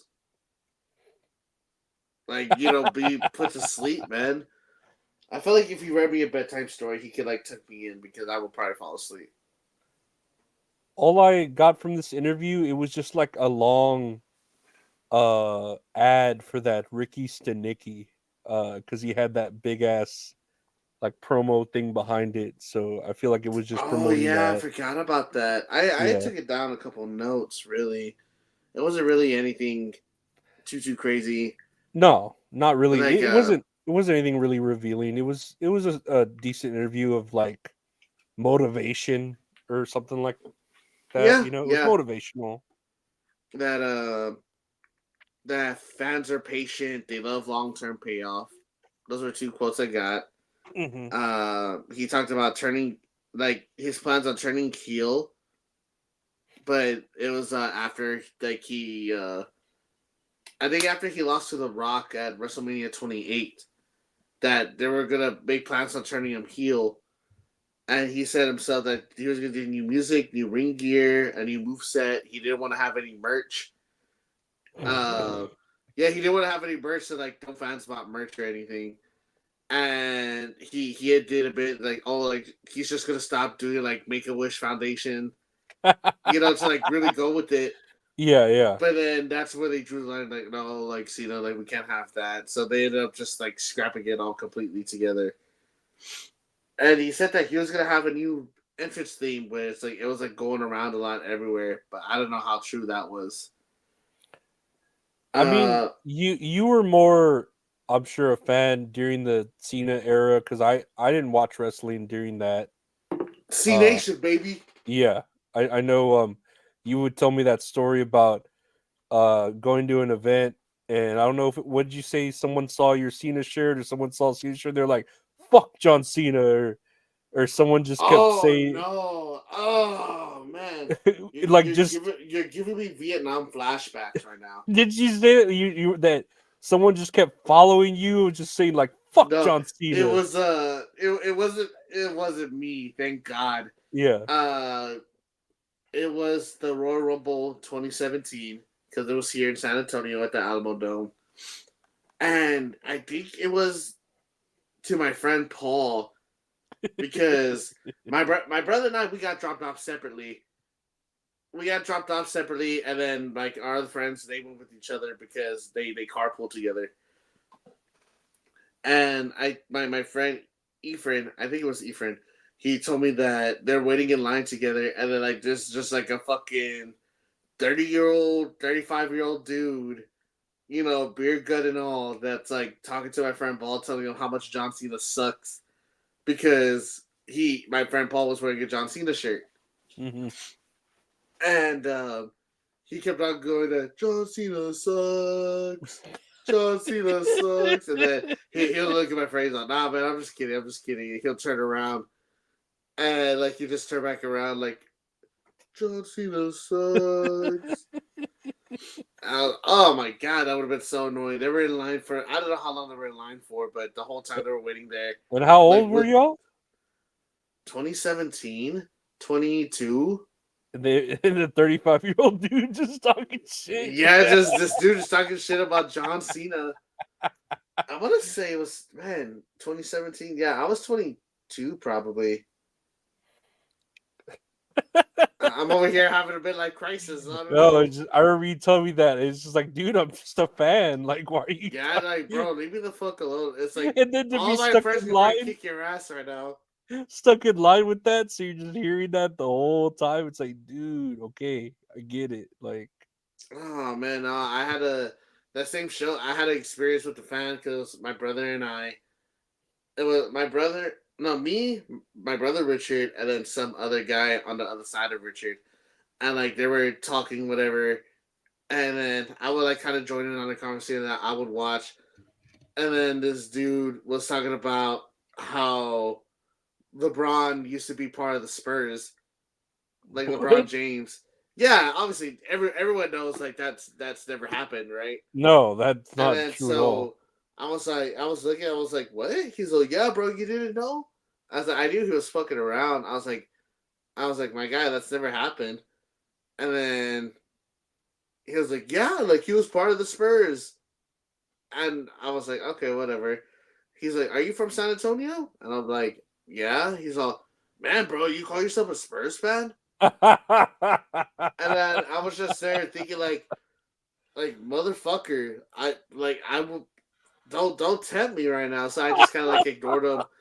And then he was like, something had happened. Like my brother told, like, don't, like, what the fuck? Like he's never part of the Spurs. He's like, oh no, man, I meant they faced the Spurs like in the finals. And I was like, whatever, dude, fuck off already. Like you piece of shit. Like you could, I don't know. I hope you forget to do your tax returns. For those people just listening, that's completely wrong. Yes, for That those guy's completely yeah, retarded. for those sports fans of anything ever in real life, LeBron's never played with the San Antonio Spurs. You heard For it here anyone, first, folks. for anyone just listening, that makes no sense when you say he's played with the Spurs. Oh, I meant he played against them. I know. It's like, dude, That's kind of a those are huge two totally difference. different things, my guy. He has sex with Oh women. man. No, I meant to say he is a woman. No, I don't It's know. like, wait, what? What? I don't know. Uh, But anyways, anyways, yes. I was like, oh man, my head hurts. speaking on the interview with John Cena during the Iron Claw premiere night, John Cena states he told former AEW World Champion MJF that maybe we can get you to play for the right team one day. I have that in my notes. And I'm like, so he's gay, John Cena. so, And so he's gonna ask him if he's the pitcher or the catcher. yeah, you you swing on left field or right field? Do you like It's just being like, in the I don't you like being know. in the stands? You know what I'm saying? You like hot dogs or pretzels or what do You you like like to drink? shitting on women's heads and Do you watching like a. a Pabst Blue Ribbon? Do you like Pabst Blue Ribbon? Do you like having a pineapple outside your lawn? No. uh, so with the MJF interaction, you just read that quote. Maybe one day we can get you play for the right team. One day, Mhm. uh, he one of the quotes he said was, "Old me would have associated with him because of how WWE I was." But competition is great. He talks about how MJF was like very nice, cordial, class act, professional, and he blames his own ignorance for thinking like he was gonna be an asshole, or like blame my own ignorance for thinking like he was gonna like blow me up because obviously like he's such a polarizing character. Like I wouldn't be surprised like if he was to have done that there, but that he was surprised in general because he was just like very nice. Um, No, I That's agree with really that. that's really all I got from it. There wasn't I really too much. Yeah. The interview again, it was more inspirational and an advertisement than actually informative. But yeah, from this, I would be surprised too because in every aspect, even like in real life with MGF keeping kayfabe, he's like Hmm. an asshole all the time. So I wouldn't even blame him if he was an asshole at this premiere, just because it's his Yeah, character. But I could see him wanting to be more professional because it's like, I don't know, AEW's kind of sinking right now, but you know, yeah, man. Do you think he'll go to WWE? You know, poor people don't like AEW. I think. It's like, oh, Hold on, wait. Come on out, you rapist! Wow. I wow. I think he would consider it eventually if the money was right, but I don't know. I feel like he's even just trying to get out of wrestling and with this Iron Claw shit, and if it opens up other opportunities, he probably would rather go the Cena route or the He makes it believable, you know. yeah, Like yeah. maybe he does want to do acting. Like overall, I mean, shit. If it pays more, you don't have to take bumps. Like you know, by all means, go for it, man. Hell But yeah. I felt like you know with Cena being surprised that he wasn't an asshole, maybe like low key in heart, like MJF is just a fan, you know, like try to be nice to John Cena. Like, oh, you know, like it's so good to meet you. Cause man, dude, I'd be fucking starstruck if I was to ever meet John Cena. That's true. I didn't think about that. That he may have been just like, man, you may be the reason, one of the reasons I got into wrestling or something. Yeah, or like, you know, as cheesy as it is, like, oh, you're my childhood, like, you know. Yeah, yeah, you're right. No, Yeah, I because could he's see like that what, too. 27 right now? 27, I Oh think. yeah, he's young. He's not like these fucking Shark and all that. That fucking That's right. 29 years old looking like a 50-year-old man and Not if truck driver and he shit. actually looks his age, you know. Yeah. Yeah. No, you're right. Yeah, I could see him just being a fan. Happy to be I'm happy to be here, Yeah, honestly. you know. It makes me think too, because I don't know if you're gonna talk about it because you know we already did the news for that. But did you hear how much they paid Okada? I actually have the article here. Where do I have it? I think I had it. Where did I have it? Because those Paid. numbers are so Here we go. ridiculous. So, according to Tokyo Sports, Kazuchika Okada signed a 3-year deal with AEW for about 2 billion yen. That equates to $700 Canadian, and that equates to Yeah, that's right. Yeah, $13.5 million, $4.5 million per year. and That's poutine. That's nice. that is a lot, and then most of the money is just raining down, right? Like I that's know it's like you know that has to be some chunk. You know that has to be taxable, right? that's at least 200 ones raining down every entrance. It's like this shit blows my mind. I mean, congratulations to Okada. I feel like you know deserves all the best. You know, he just Yeah, seems like a yeah, great guy. absolutely deserves it. But it's like you hear stories about how MJF is bumping heads with Tony Khan for you know a contract, and he's not like, is he not coughing anything up, or maybe they have signed something? But from my perspective, is Mhm. that Tony Khan hasn't coughed anything up. You know, Mhm. like we don't know if he's already resigned or whatnot. But if he hasn't, it's like that's just kind of being greedy on Tony's part, right? Yeah, yeah, because it's like I don't know about like MJF literally had the company on his back for a little while when what CM Punk left Oh no, or absolutely. not left, but whatever the way he departed. But Departed. and then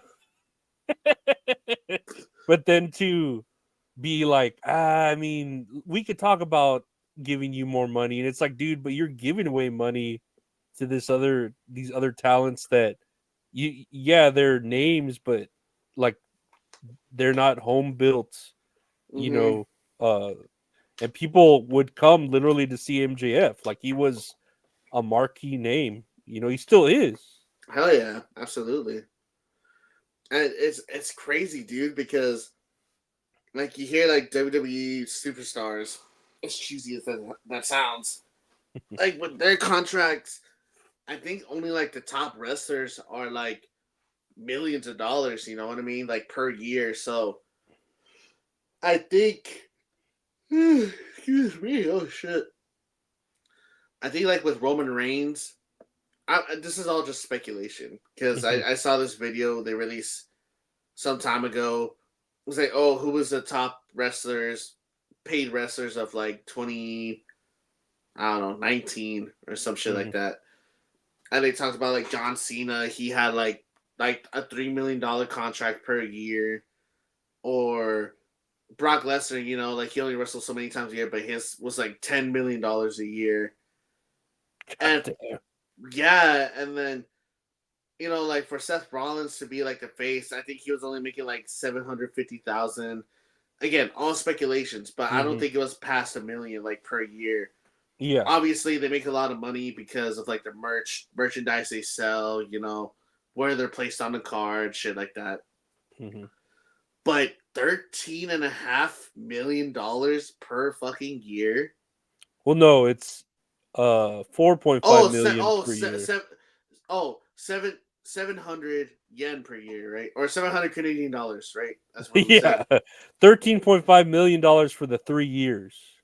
Oh, for 3 years. Okay, I Yeah, read that wrong. so But still, 4.5. dude, like right That's still away, a four lot. and a half That's still a lot. million. Yeah, that's a lot. That's a lot of fucking money. Like for, and then to just bring him in, and like I said, the way they debuted him, he's just a heel with the Young Bucks.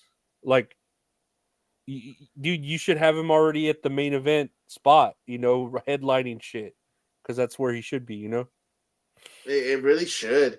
I don't know if AEW pay per views are the same, where it's like depending on your placement of the card, is how much you're going to get paid. So obviously, if you're in main event, you're going to get more money. Yeah, I think so.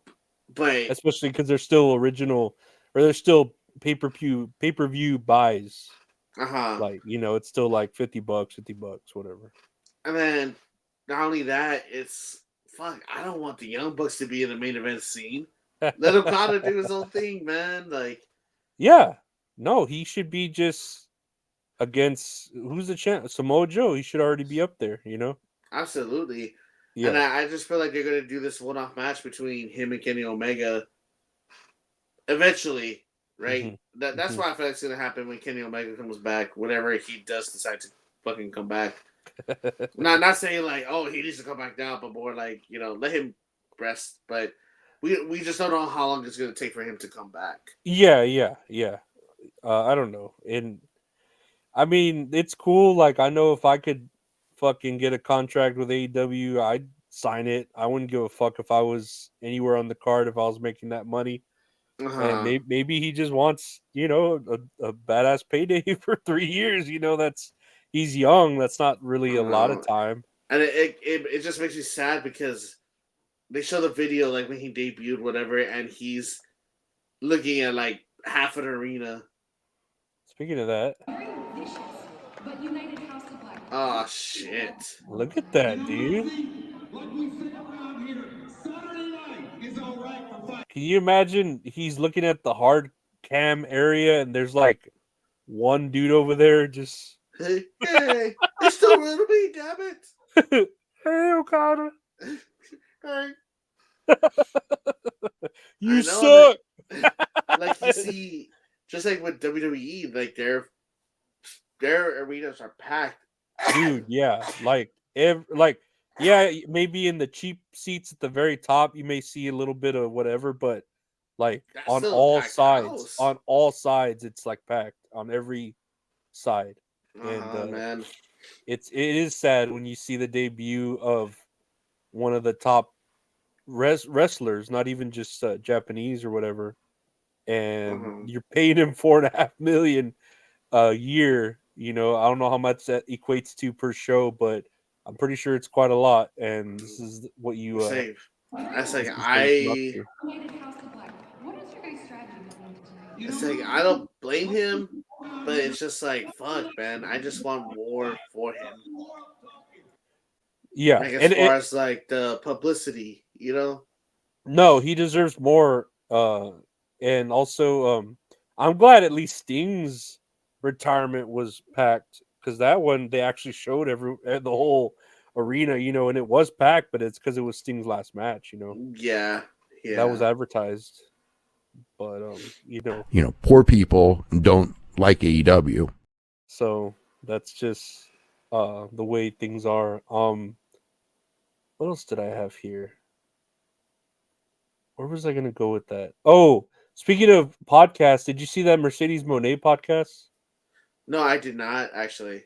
I watched it, and dude, the guy she's talking to, I don't know if he's gay or like what he is, but so I know you sent me an article about it where, and this is her, I guess, saying it too, where he asked her, okay, so where are you gonna end up? Blah da da. What about Sasha Banks? What about? And she's like, there's a lot of stories that have to be finished everywhere, and I don't know. She's not. She didn't say that she's making one place her home. She's like, I have many homes in wrestling. Hmm. There's many promotions. So let me see this clip. Handled it like a CEO, like the boss that I am, with my head held up high, and I can't say nothing but amazing things to WWE. I'm so thankful for the career that they gave me, the fans that they gave me, the life that they gave me, the dreams that they gave me. So many dreams. And I got to chase and live them all. I get to do so much more. Amazing. And I know I'm going to be back there one Let's day. go. Okay. So it's not over. Like I said, I have a lot of unfinished business in wrestling. So yeah, she's basically, and I think a lot of AEW fans got all butthurt when they heard this. That I think too. It's like, well, it's like I'm reading like the caption, not the caption, but like the tweet. She's openly admitting that she's joining AEW for the bag, and once she gets it, she's going back to WWE. Bro, she did not say that at yeah, all. that's Like, not what was said. Yeah, that is so misleading. yeah, But but she did mean- say that. I know. but she did, girl. Bye. That's how the guy was the whole time. He's like, "Ooh, girl, I got a dog, I got a corgi just like you." Like- And dude, he was like that the whole time. Like, is this dude gay?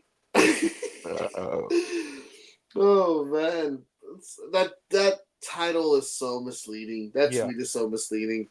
But I mean, she did say she's gonna go back one day. So, It makes sense though. I mean, everything's different there. Of course, she's only with AEW probably for 3 years. That's the deal they seem to be making. Maybe even Mhm. less if it's like a William Regal. Wasn't he with them for like 2? 2 Right? years, and then skedaddled. So who knows? Or maybe it was just for a couple of shows. Uh-huh. She seems to be more on that independent kick. And then now that Trinity's back, like she said, at fucking or was it Naomi? Right, Naomi, yeah. Now that she's back over there, of course, it's like, oh, things are different. Yeah, I'd love to go back, and finish the story. Finish the story. But I'm cool with that. I have nothing wrong with that. Yeah, You know? I'm not either. It's like I don't understand why fans are butthurt. It's like, do you not want to make a lot of money? It's funny to me is I can understand why fans are butthurt, and it's like, dude, it's like there's wars going on in the world and all this other shit, and this is what like you're choosing to be mad this is the about. tipping point. This is Yeah. your Joker origin story. Yeah, I swear to God, if Mercedes Mone doesn't stay with AEW, I'm gonna stalk her at her house and sell my stuff to send her in Instagram DMs. I don't know. It's like with a gun. It's stay with AEW or I will unalive myself. I didn't want to say the other word. I don't want you to get canceled. No, that's your true fan base right there. Man, those are the real fans we wrestle for. Yeah. Lastly, here on the news or whatever we were still talking about, the updated WrestleMania XL card, and I keep thinking that stands for extra large. Hell yeah, man! I miss wearing that size. Dude, I'm wearing an XXL T. Uh-huh. The XL 2XL T. The T is like the tall T. Yeah. And my belly's still like popping out. I'm like, fuck, I gotta do like 2XL TT or 3XL T. I don't know which way to go. I'm at a 2X right now, but my shirt keeps coming up over my belly. I love every time I sit down. The Paul Wall long tees, Oh, that Paul dude, Wall like would when they wear. go to your knees. Yeah, those are. I owned one once, and it was fucking great. Where it went all the way down to my knees. That's fucking sick. Hell I felt so skinny for the shirt that you're like, I'm a baby. You're like Lorenzo. You're just like, what it do? Sit inside for anyone just listening. Sideways. anyone just listening, I'm talking about myself wearing We're talking about our love for Houston, Texas, and Paul yeah, Wall. Paul Wall and the grills. Oh man, Paul Oh, Wall's great. dude, man, those are fucking bangers, man. I love. What's the one? Still tipping. Still Just tipping's the best one. I don't know if I've told you the story before, but you never play the games, the Def Jam games? Fuck yeah. Okay, I never played the older ones, but I played that most recent one, Def Jam Icon, that everyone hated, but I loved it, right? Uh huh. And they had Paul Wall in it, and I would play online, and I would rape. I was gonna say rape. I would beat the shit out of people as Paul Wall because his reversal stats were so high, and I would Uh-huh. just reverse everyone's moves. Oh no, dude. Like, he was broken, dude. His reversals. So I Dude, would nah. I would win all the time as Paul Wall online, where people would rage quit. Def Jam, Fight for New York, man. That's where it was at. That's Yeah. one of the best ones.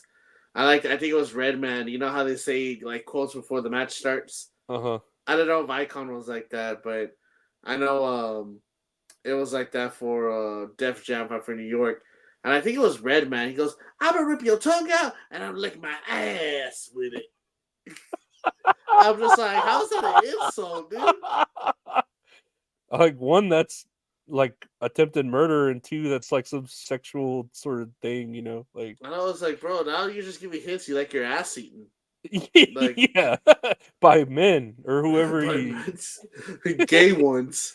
Maybe we'll get you playing for the other team pretty Oh soon. shit. But what's this card look like, Lorenzo? Yeah, the updated WrestleMania XO card. Roman Reigns versus Cody Rhodes. Duh. Io Sky versus Bailey.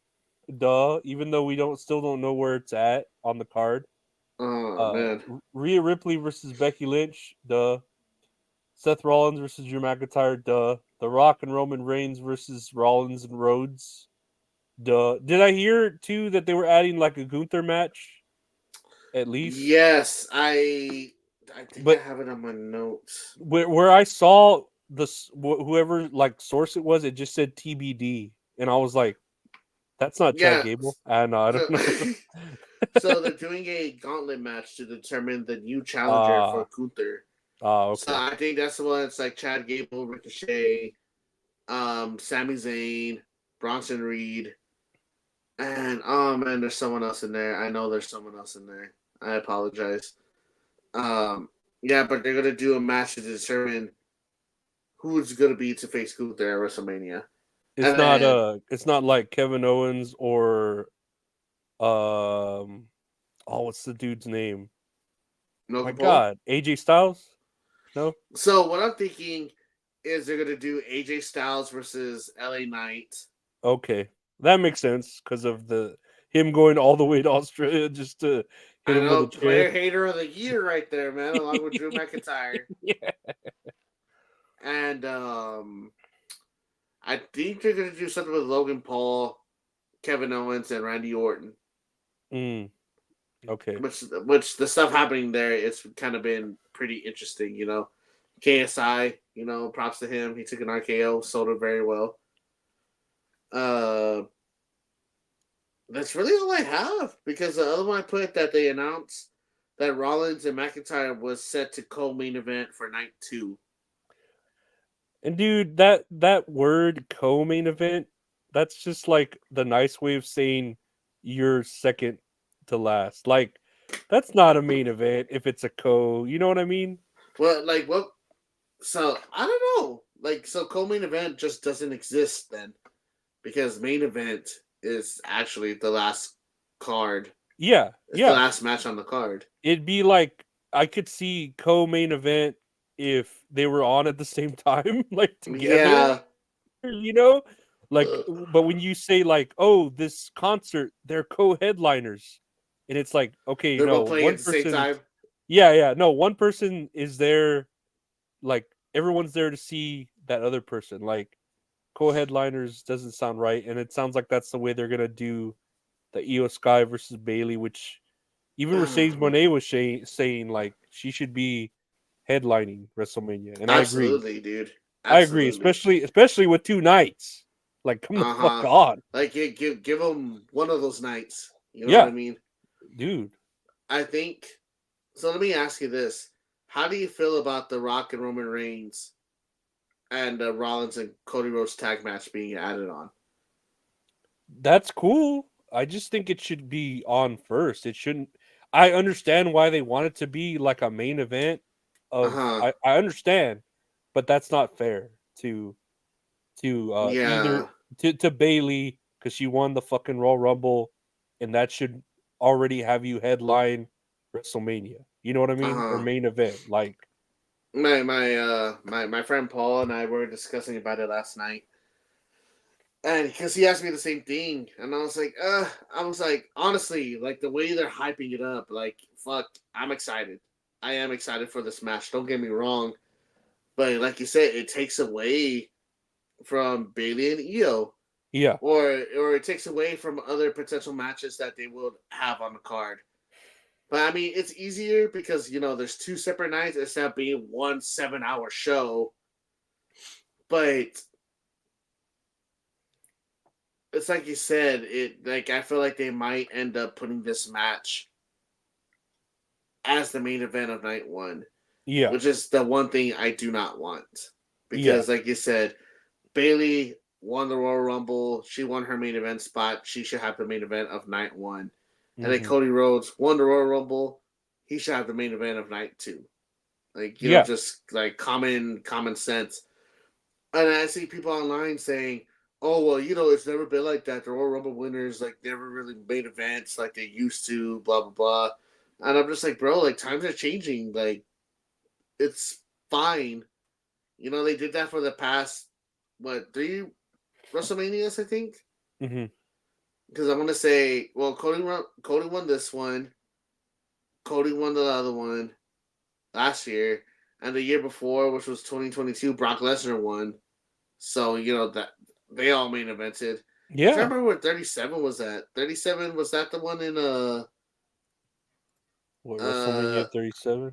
Yeah. WrestleMania 37 main events. Yeah, I'm trying to remember what the main event was. WD announced WrestleMania would take place at Raymond Stadium. 2-night event. Okay, so that was the triple threat match with Roman, Edge, and Daniel Bryan.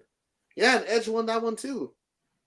And then night one, I'm sorry, that was Bianca Belair versus Sasha Banks. And was that Royal Rumble? They both won the Royal Rumble. Yeah, like come on, like that's how it's been. Like I don't know, I get times have changed, but it's not fair to Bailey and Io Sky, or Bailey especially, right? It's not fair to her, I think. And then also they put on just as good a match. Like I would even say like if it was maybe some shitty girls doing a match, but Bailey's actually a good performer. And Io Sky, I know. I hear Io Sky's good. I've seen it from what little bit I've seen of her, but I know Bailey for sure can work a match. Like, absolutely, like a Charlotte Flair. You know how they say like all the like horsewomen, whatever, like with Charlotte, she has had her main event spot. Sasha Banks, Becky Lynch is like it. That I don't see why not Bailey shouldn't be next.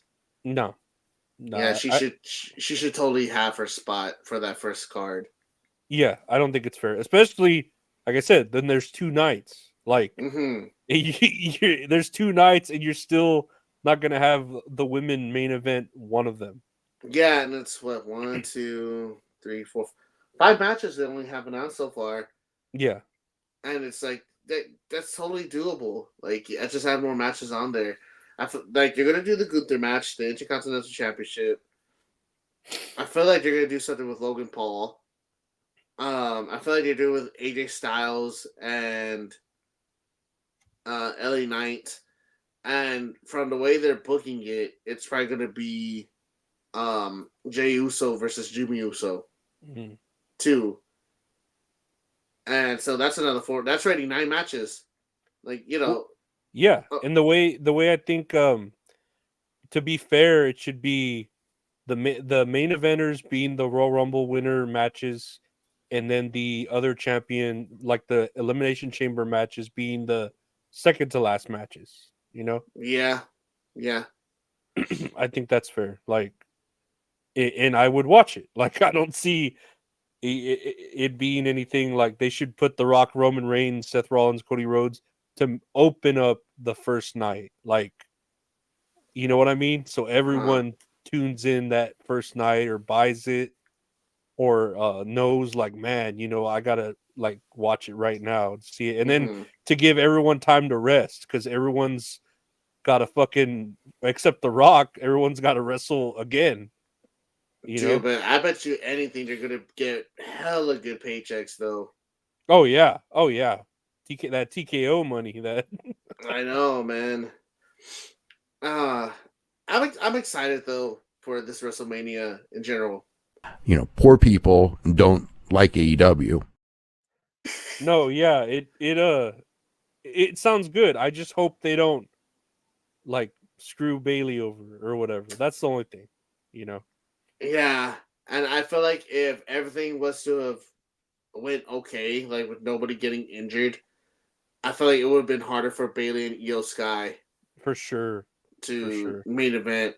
And then this one too, it's like now it's still up there. Like, oh shit, I think it might be the same thing here because they've had WWE matches or WWE Championship matches open up WrestleManias before.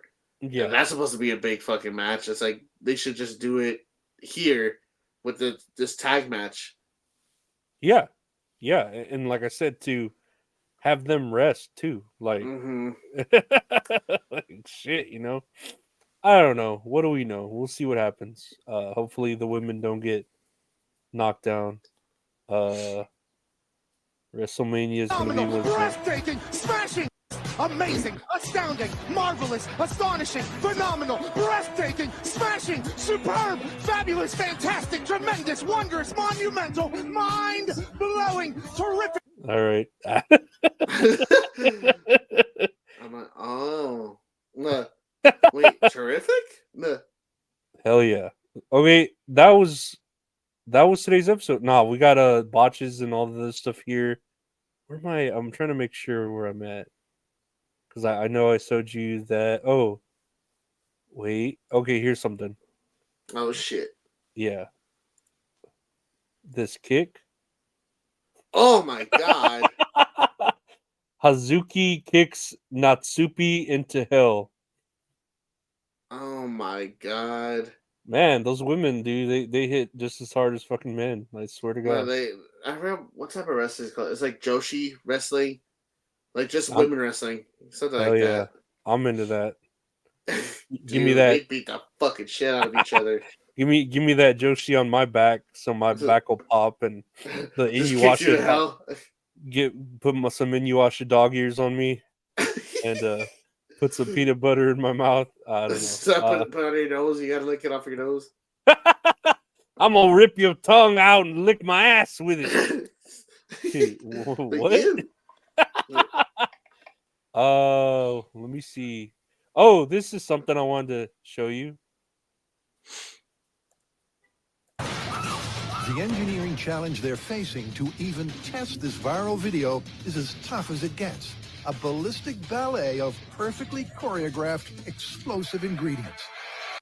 The engineering challenge they're facing to even test this viral video stupid. is as tough as it gets.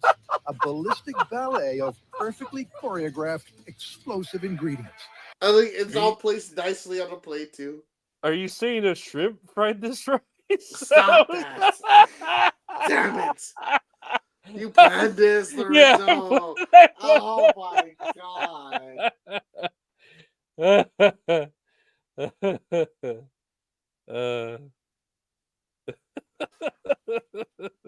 don't think I can do this podcast anymore. Yeah, and that's where it Damn is. Y'all add It's so hard to think about. Let me see. Here's Ryback talking about Paul God. Heyman. I'm the big guy, Ryback, and Paul Heyman, a.k.a. Oswald Cobblepot, is being inducted into the WWE Hall of Fame this year in Philadelphia. And I just want to personally say congratulations to this pizza pie stuffing, fudgesicle popping, shit-stained, whitey-tighty wearing sloth of a human being, also known as Oswald Cobblepot. Paul has made a great career for himself being a lazy, lying, cheating, shortcut taking, just manipulating, horrible human being. And he's an actual perfect fit for the WWE Hall of Fame. They deserve each other.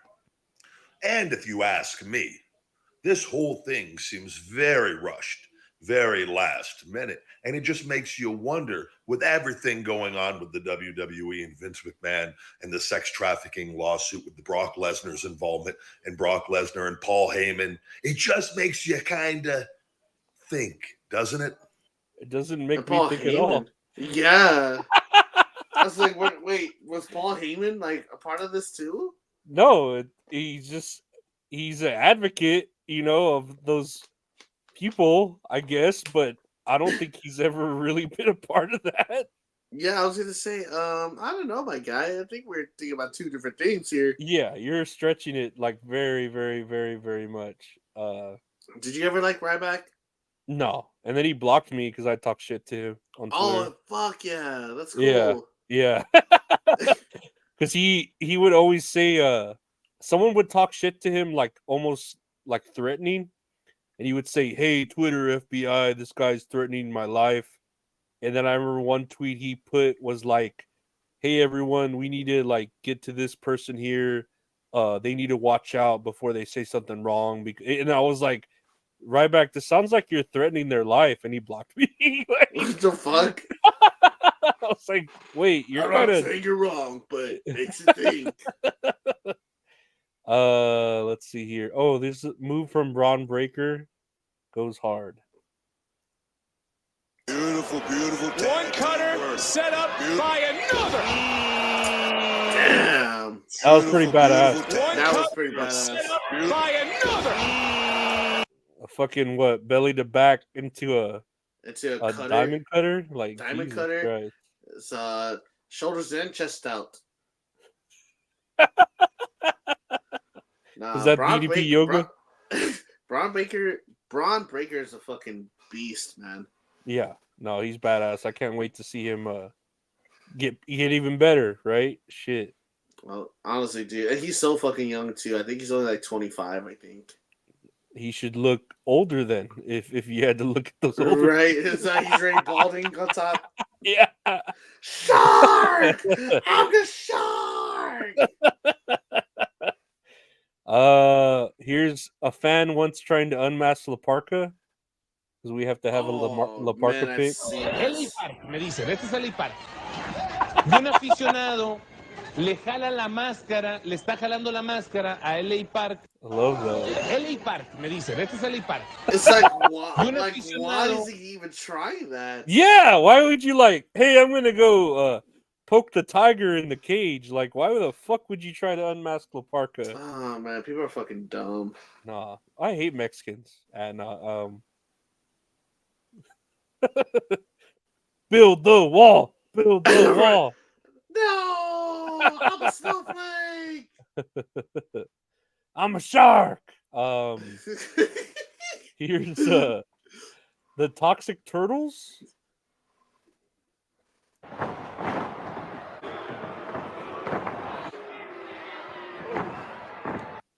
That's it. Huh? That's it.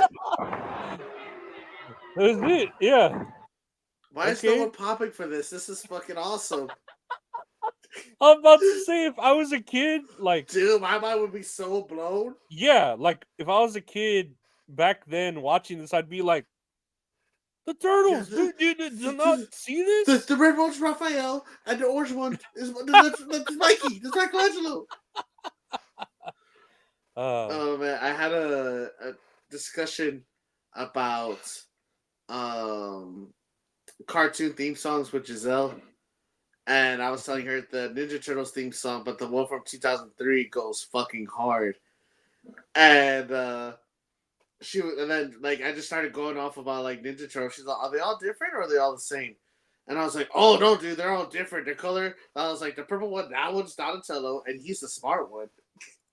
Oh yeah, even if you hear the theme song like from the original one, it tells you. Oh, that's funny how that's like. Wow, why is that the first one? The first, and I didn't even put Turtles. I just put 2003 theme song. Damn, that they knew.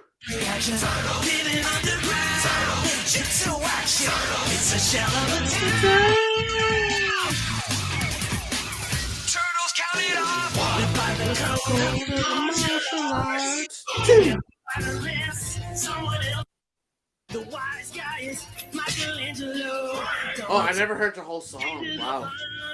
Yeah, typically it'll tell you even in the original one that like Raphael's like the unhinged one with issues. Michelangelo's the funny one, Donatello's the smart one, and Leonardo's the leader. Yeah. Yeah. Oh, dude, but this song goes so fucking hard, man. It was pretty hard. I'd never heard it. You never heard it? Oh, it's actually pretty good. They were showing us Saturday.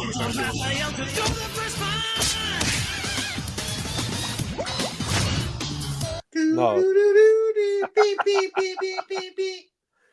Oh man, I'll sing this whole fucking song, my guy. Nah, I'm more of a like DuckTales. You know when like. Oh, dude, that one goes hard too. Yeah, life's a hurricane. Duckbird. Oh, Duckbird. I think it's Duckburg. I know it has something to do with ducks. Oh, that one. Like Darkwing Duck. You remember Darkwing Duck? That one went pretty hard too. Oh, dude, it was so fucking good. I remember always watching Darkwing Duck, but I don't remember a single episode. Like me either. A plot or anything to one. Me either. All I remember is like in the theme song for Darkwing Duck. It was so good. Yeah, no, it went hard. But do you think Darkwing Duck's ever wrestled professional wrestlers before? Not like the Ninja Turtles. I can say for a fact Disney would not allow their properties. Disney or Nintendo would not allow their properties to wrestle, I believe. Oh, dude, that is so fucking funny. Ninja Turtles is fine. Hello Kitty's fine. Yeah. We accept it. Here's Paul Heyman. I'm so honored to be here tonight. Tommy Dreamer. Oh my god. It's so stupid. Here's something you sent me about John Cena, and I saw this clip too about him at an interview about a movie. What's your guilty pleasure? Oh, Emperor's New Groove. But I'm a proud Emperor. See, that's the thing. Like that would be like I'm ashamed to say I watched. Yeah, I'm not ashamed. Finding Nemo. What a That's a great movie. That's why, What a like, great guilty movie. pleasure But it's means you're for ashamed of kids, it. so No, It's for Pixar, everyone. Pixar's for adults now. Behind the Green Door. Beyond, That's a good one. Is that your guilty pleasure movie? Behind the Green Door. Really? What's that movie? Wait, I think a movie called The Green Door. What's behind the Green Door? Just looking to see if anybody gets it. Don't worry, but yeah, go ahead. Check it out. Check it out. Green Door is 1972 hardcore pornography. I got flagged. I'm a Wi-Fi movie. Oh, Great. so John? bro, I'm just trying to genuinely answer the question. I like the classics. I got a knack for the classics. That was pretty funny. That was pretty good. Dude, I know, man.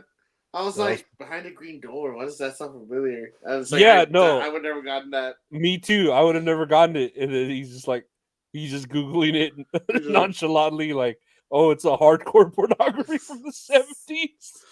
Oh, man. It's a classic. I love the classics. Here's the 2K4 commercial. Did you see that? 2K24 commercial? No. The WWE 2K24? You didn't see the commercial?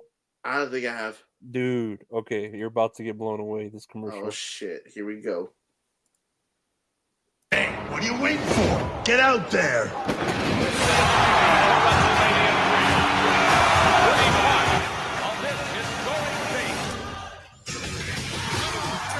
Damn, that looks good.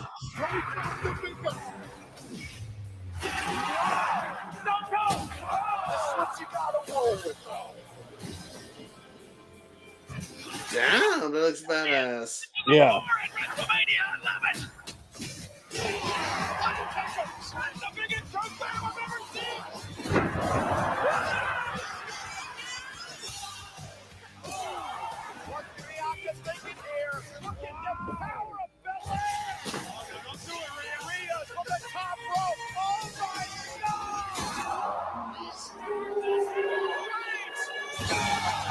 Yeah.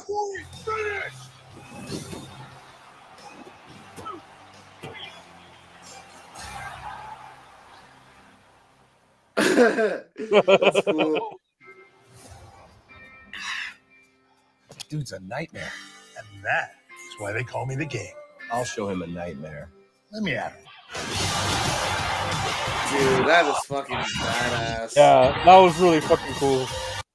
That was really cool. My friend has it already. He said it's a lot of fun. I really That want to get it. commercial. Yeah, he said I really want to get it so that way I can just start throwing fucking weapons at everybody.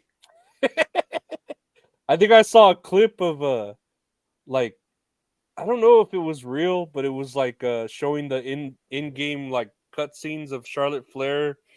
I don't know, you doing something with her, like real video footage, and it had Vince McMahon's face blurred. Like, even though oh like, yeah, I saw that. Did you see that? I don't know how real that is, but I was like, man, they're like, you can't really have a whole WWE storyline reliving all the WrestleManias and cut out 98% of it. Yeah.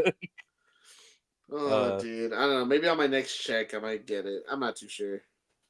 I still haven't even. I have the one with Rey Mysterio on it, and I still haven't even opened it.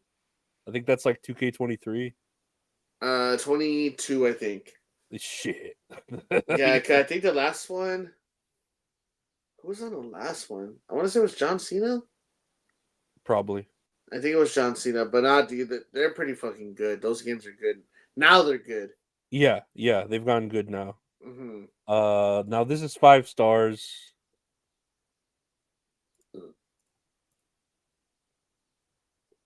Oh, dude. No, there's no volume to this. Oh, I thought there was volume. No, I guess not. Nah, dude, this match was fucking good, man. I don't know about this. Just these slappings and I don't know. I like Eddie Kingston, but I don't like him. You know what I mean? Like, what is it that you don't like about him? I like his like gimmick and his talking and like how real he takes it. But then when he actually gets in the ring, he's kind of goofy. Like the way he slaps and takes punches, and he's kind of just out of shape. You know, I don't know. Yeah, well, he's more in shape than I am. I know that for fucking Yeah, sure. Yeah. I shouldn't be pot calling the kettle black, but you know, I don't know. That's how I feel. And then who am I supposed to? What was it? Bryan Danielson was the heel, right? In this, who was the heel, right? Okay. Yeah, Bryan Danielson. Because this whole like feud was that Danielson was just like disrespecting Eddie Kingston, not calling him a real wrestler, whatever. You know, like after the matches, he wants to shake his hand, but Dan Bryan just like fucking leaves. And so the stipulation was if Dan Bryan loses or Danielson loses, then he has to shake Eddie Kingston's hand. And then, but dude, it got a big old pop out of everybody, man. I was into it too. I'm not gonna lie, it was actually pretty good. Those are high stakes. Dude, Danielson is just like my favorite wrestler ever. Like he's just so fucking good. We need another belt that has 2 hands shaking. The handshaking. the handshaking belt. The jazz hands. The belt, the 2 hands going together where if you look it's like a vagina. I don't know. Oh, yeah. You know what I mean? You need 2 people to do it. Oh yeah, like that. Ooh, yeah. And it's like a vagina. Listen, here. See? There you go. That's a vagina. That's anatomically speaking, that's a vagina. No, I've seen pictures, so I know what I'm talking about. I've seen them too in the library. The Egyptian ones. It's just one line. That mummy pussy. I got a mummy fetish. Oh shit! It's a step mummy. Think it's true. A few more things here. This says makes me cringe every time. Oh yeah, I remember this clip. Oh. Oh yes, I remember seeing this live, and it made me wince so Dude, fucking hard. and what it is, that monitor right there. No, exactly. No, Dude, that's it. That's the thing that makes me wince. that's the thing that I'm like, oh my god, this spot is terrible, because for fucking sure he didn't know he was gonna land. That, have you seen Blood In, Blood Out? That's like when the dude landed on the fire hydrant when the 4 dudes. You ever seen Blood In, Blood Out? I've never seen Blood In, Blood Out. Man, you're not a true Mexican.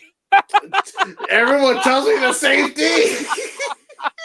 That movie's like 3.5 hours long, though. I will say No, that. I heard it's fucking long. It's I think long. that's the reason why I don't want to watch it, because it's so fucking long. It's good, but there's like a scene where, like, a gang member, they grab him like by all like 4 appendages, and they go to a fire hydrant and they drop him back first on a fire hydrant. And I just like think of that right here, because Randy Orton lands. He doesn't know he's gonna land like that, and he just lands, bam, right on a fucking monitor. I know that fucking hurts. That's nasty, dude. Like, oh man, dude, that is cringy, or Yeah, like but- in a bad way. What cringy him? What's cringy him landing on the monitor, or me not watching Blood In, Blood Outs? Both are Oh man, despicable. Chavalon. You need to wait till next daylight savings time when you have an extra hour and watch Blood In, Blood Out. I know. I'll wait till the next season comes around so I can Yeah. watch it. When you have an extra hour, so it's not as long. That's math right there. Here's you just sent me this. I didn't know it came out. The Chad Gable promo. Oh hell yeah! I didn't watch this. Run the gauntlet to go through it. Okay. I've been running the gauntlet in my own head since that match with Gunther last September. Trust me, the only tears you ever want to wipe off your child's face are tears of joy. But if I want that chance, a new gauntlet stands in front of me. I've zeroed in on 6 men. My path to heaven runs straight through a gauntlet of hell. A gauntlet filled with demons from my past that I'm going to have to overcome this time in order to earn my date with destiny. My date with redemption. It's a rare chance to rewrite history. We don't get those every day. So I intend to claim it and become a beacon of perseverance that my fans and my family can be proud of. So I will endure. Because for Chad Gable, this match just means more. Thank you. I don't know, man. I'm getting chills. Like, dude, he's so good, man. Like, this has potential, I think, to be the match of all of WrestleMania. And I know that's a lot asking because of all the card, but I feel like this is going to be the star match of WrestleMania. Man, it sucks because with these promos, I feel like Chad Gable is going to win it, but I just want Sami Zayn to win it. I fucking love Sami Zayn, dude. Like, he's been one of my favorites ever since he popped up. But man, it's hard to choose. Like, they're all good competitors, you know? Yeah. No, I feel like they're building it to where he's gonna win, or at least get so close to winning, where it's almost like the Rocky story where he almost wins, but he doesn't. But then Gunther like looks at him and like just like respects him, shakes his hand. he respects him in some way, you know. But so even if he doesn't win, he's still gonna go over, I think.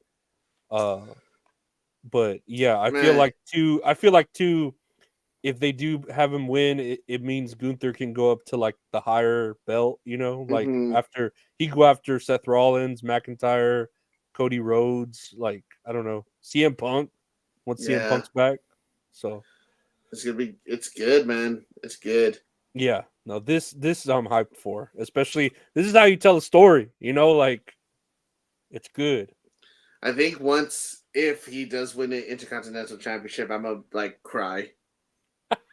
I'll pop so big for it, man. Yeah, no, I'd be that. I feel like that could be match of either the night of whatever night it is, or just the whole WrestleMania. I think so too. Hell yeah. A couple of last things here. Here's Lex Luger, Magnum TA, and DDP arriving to AEW Revolution. I saw that, man. I didn't know that Lex Luger was in a wheelchair. You didn't know that? Nuh-uh, I sure didn't. Yeah, I knew that. You know, I just show this because.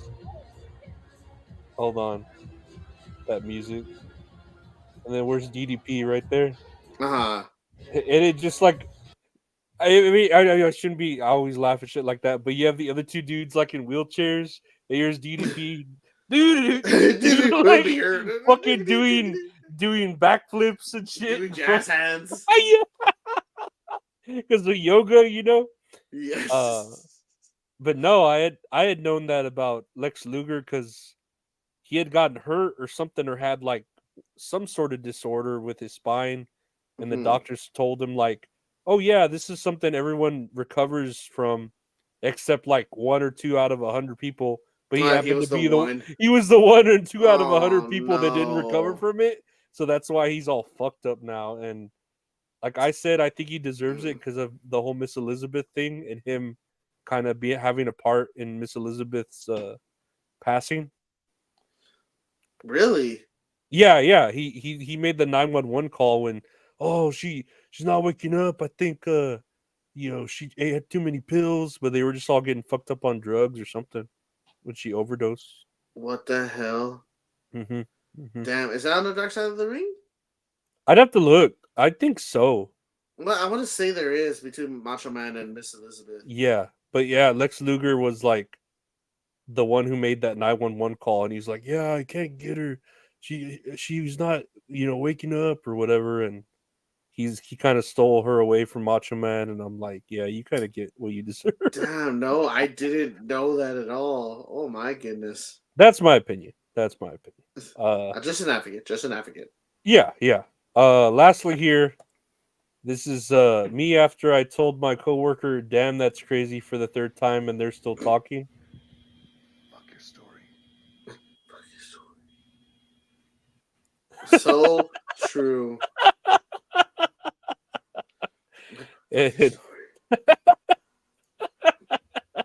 But yeah, that's all kayfabe, guys. Well, thank you all for watching, or if you are listening to this, I want to thank you for listening, Richard. Because you're he's always listening. Always listening. The cream rises to the top. Ooh, yeah. I can't do my voice right now. Dude, that's hurting me right now so bad. But yeah, what do you all have? What do you have to tell the people, Gabe? Thank y'all so much for listening and tuning in. I look forward to this every week, man, because it's just so fucking funny just talking wrestling. Yeah, it's cool again though to talk wrestling. Like, yeah, man. Literally, I remember having to hide in the shadows and be like,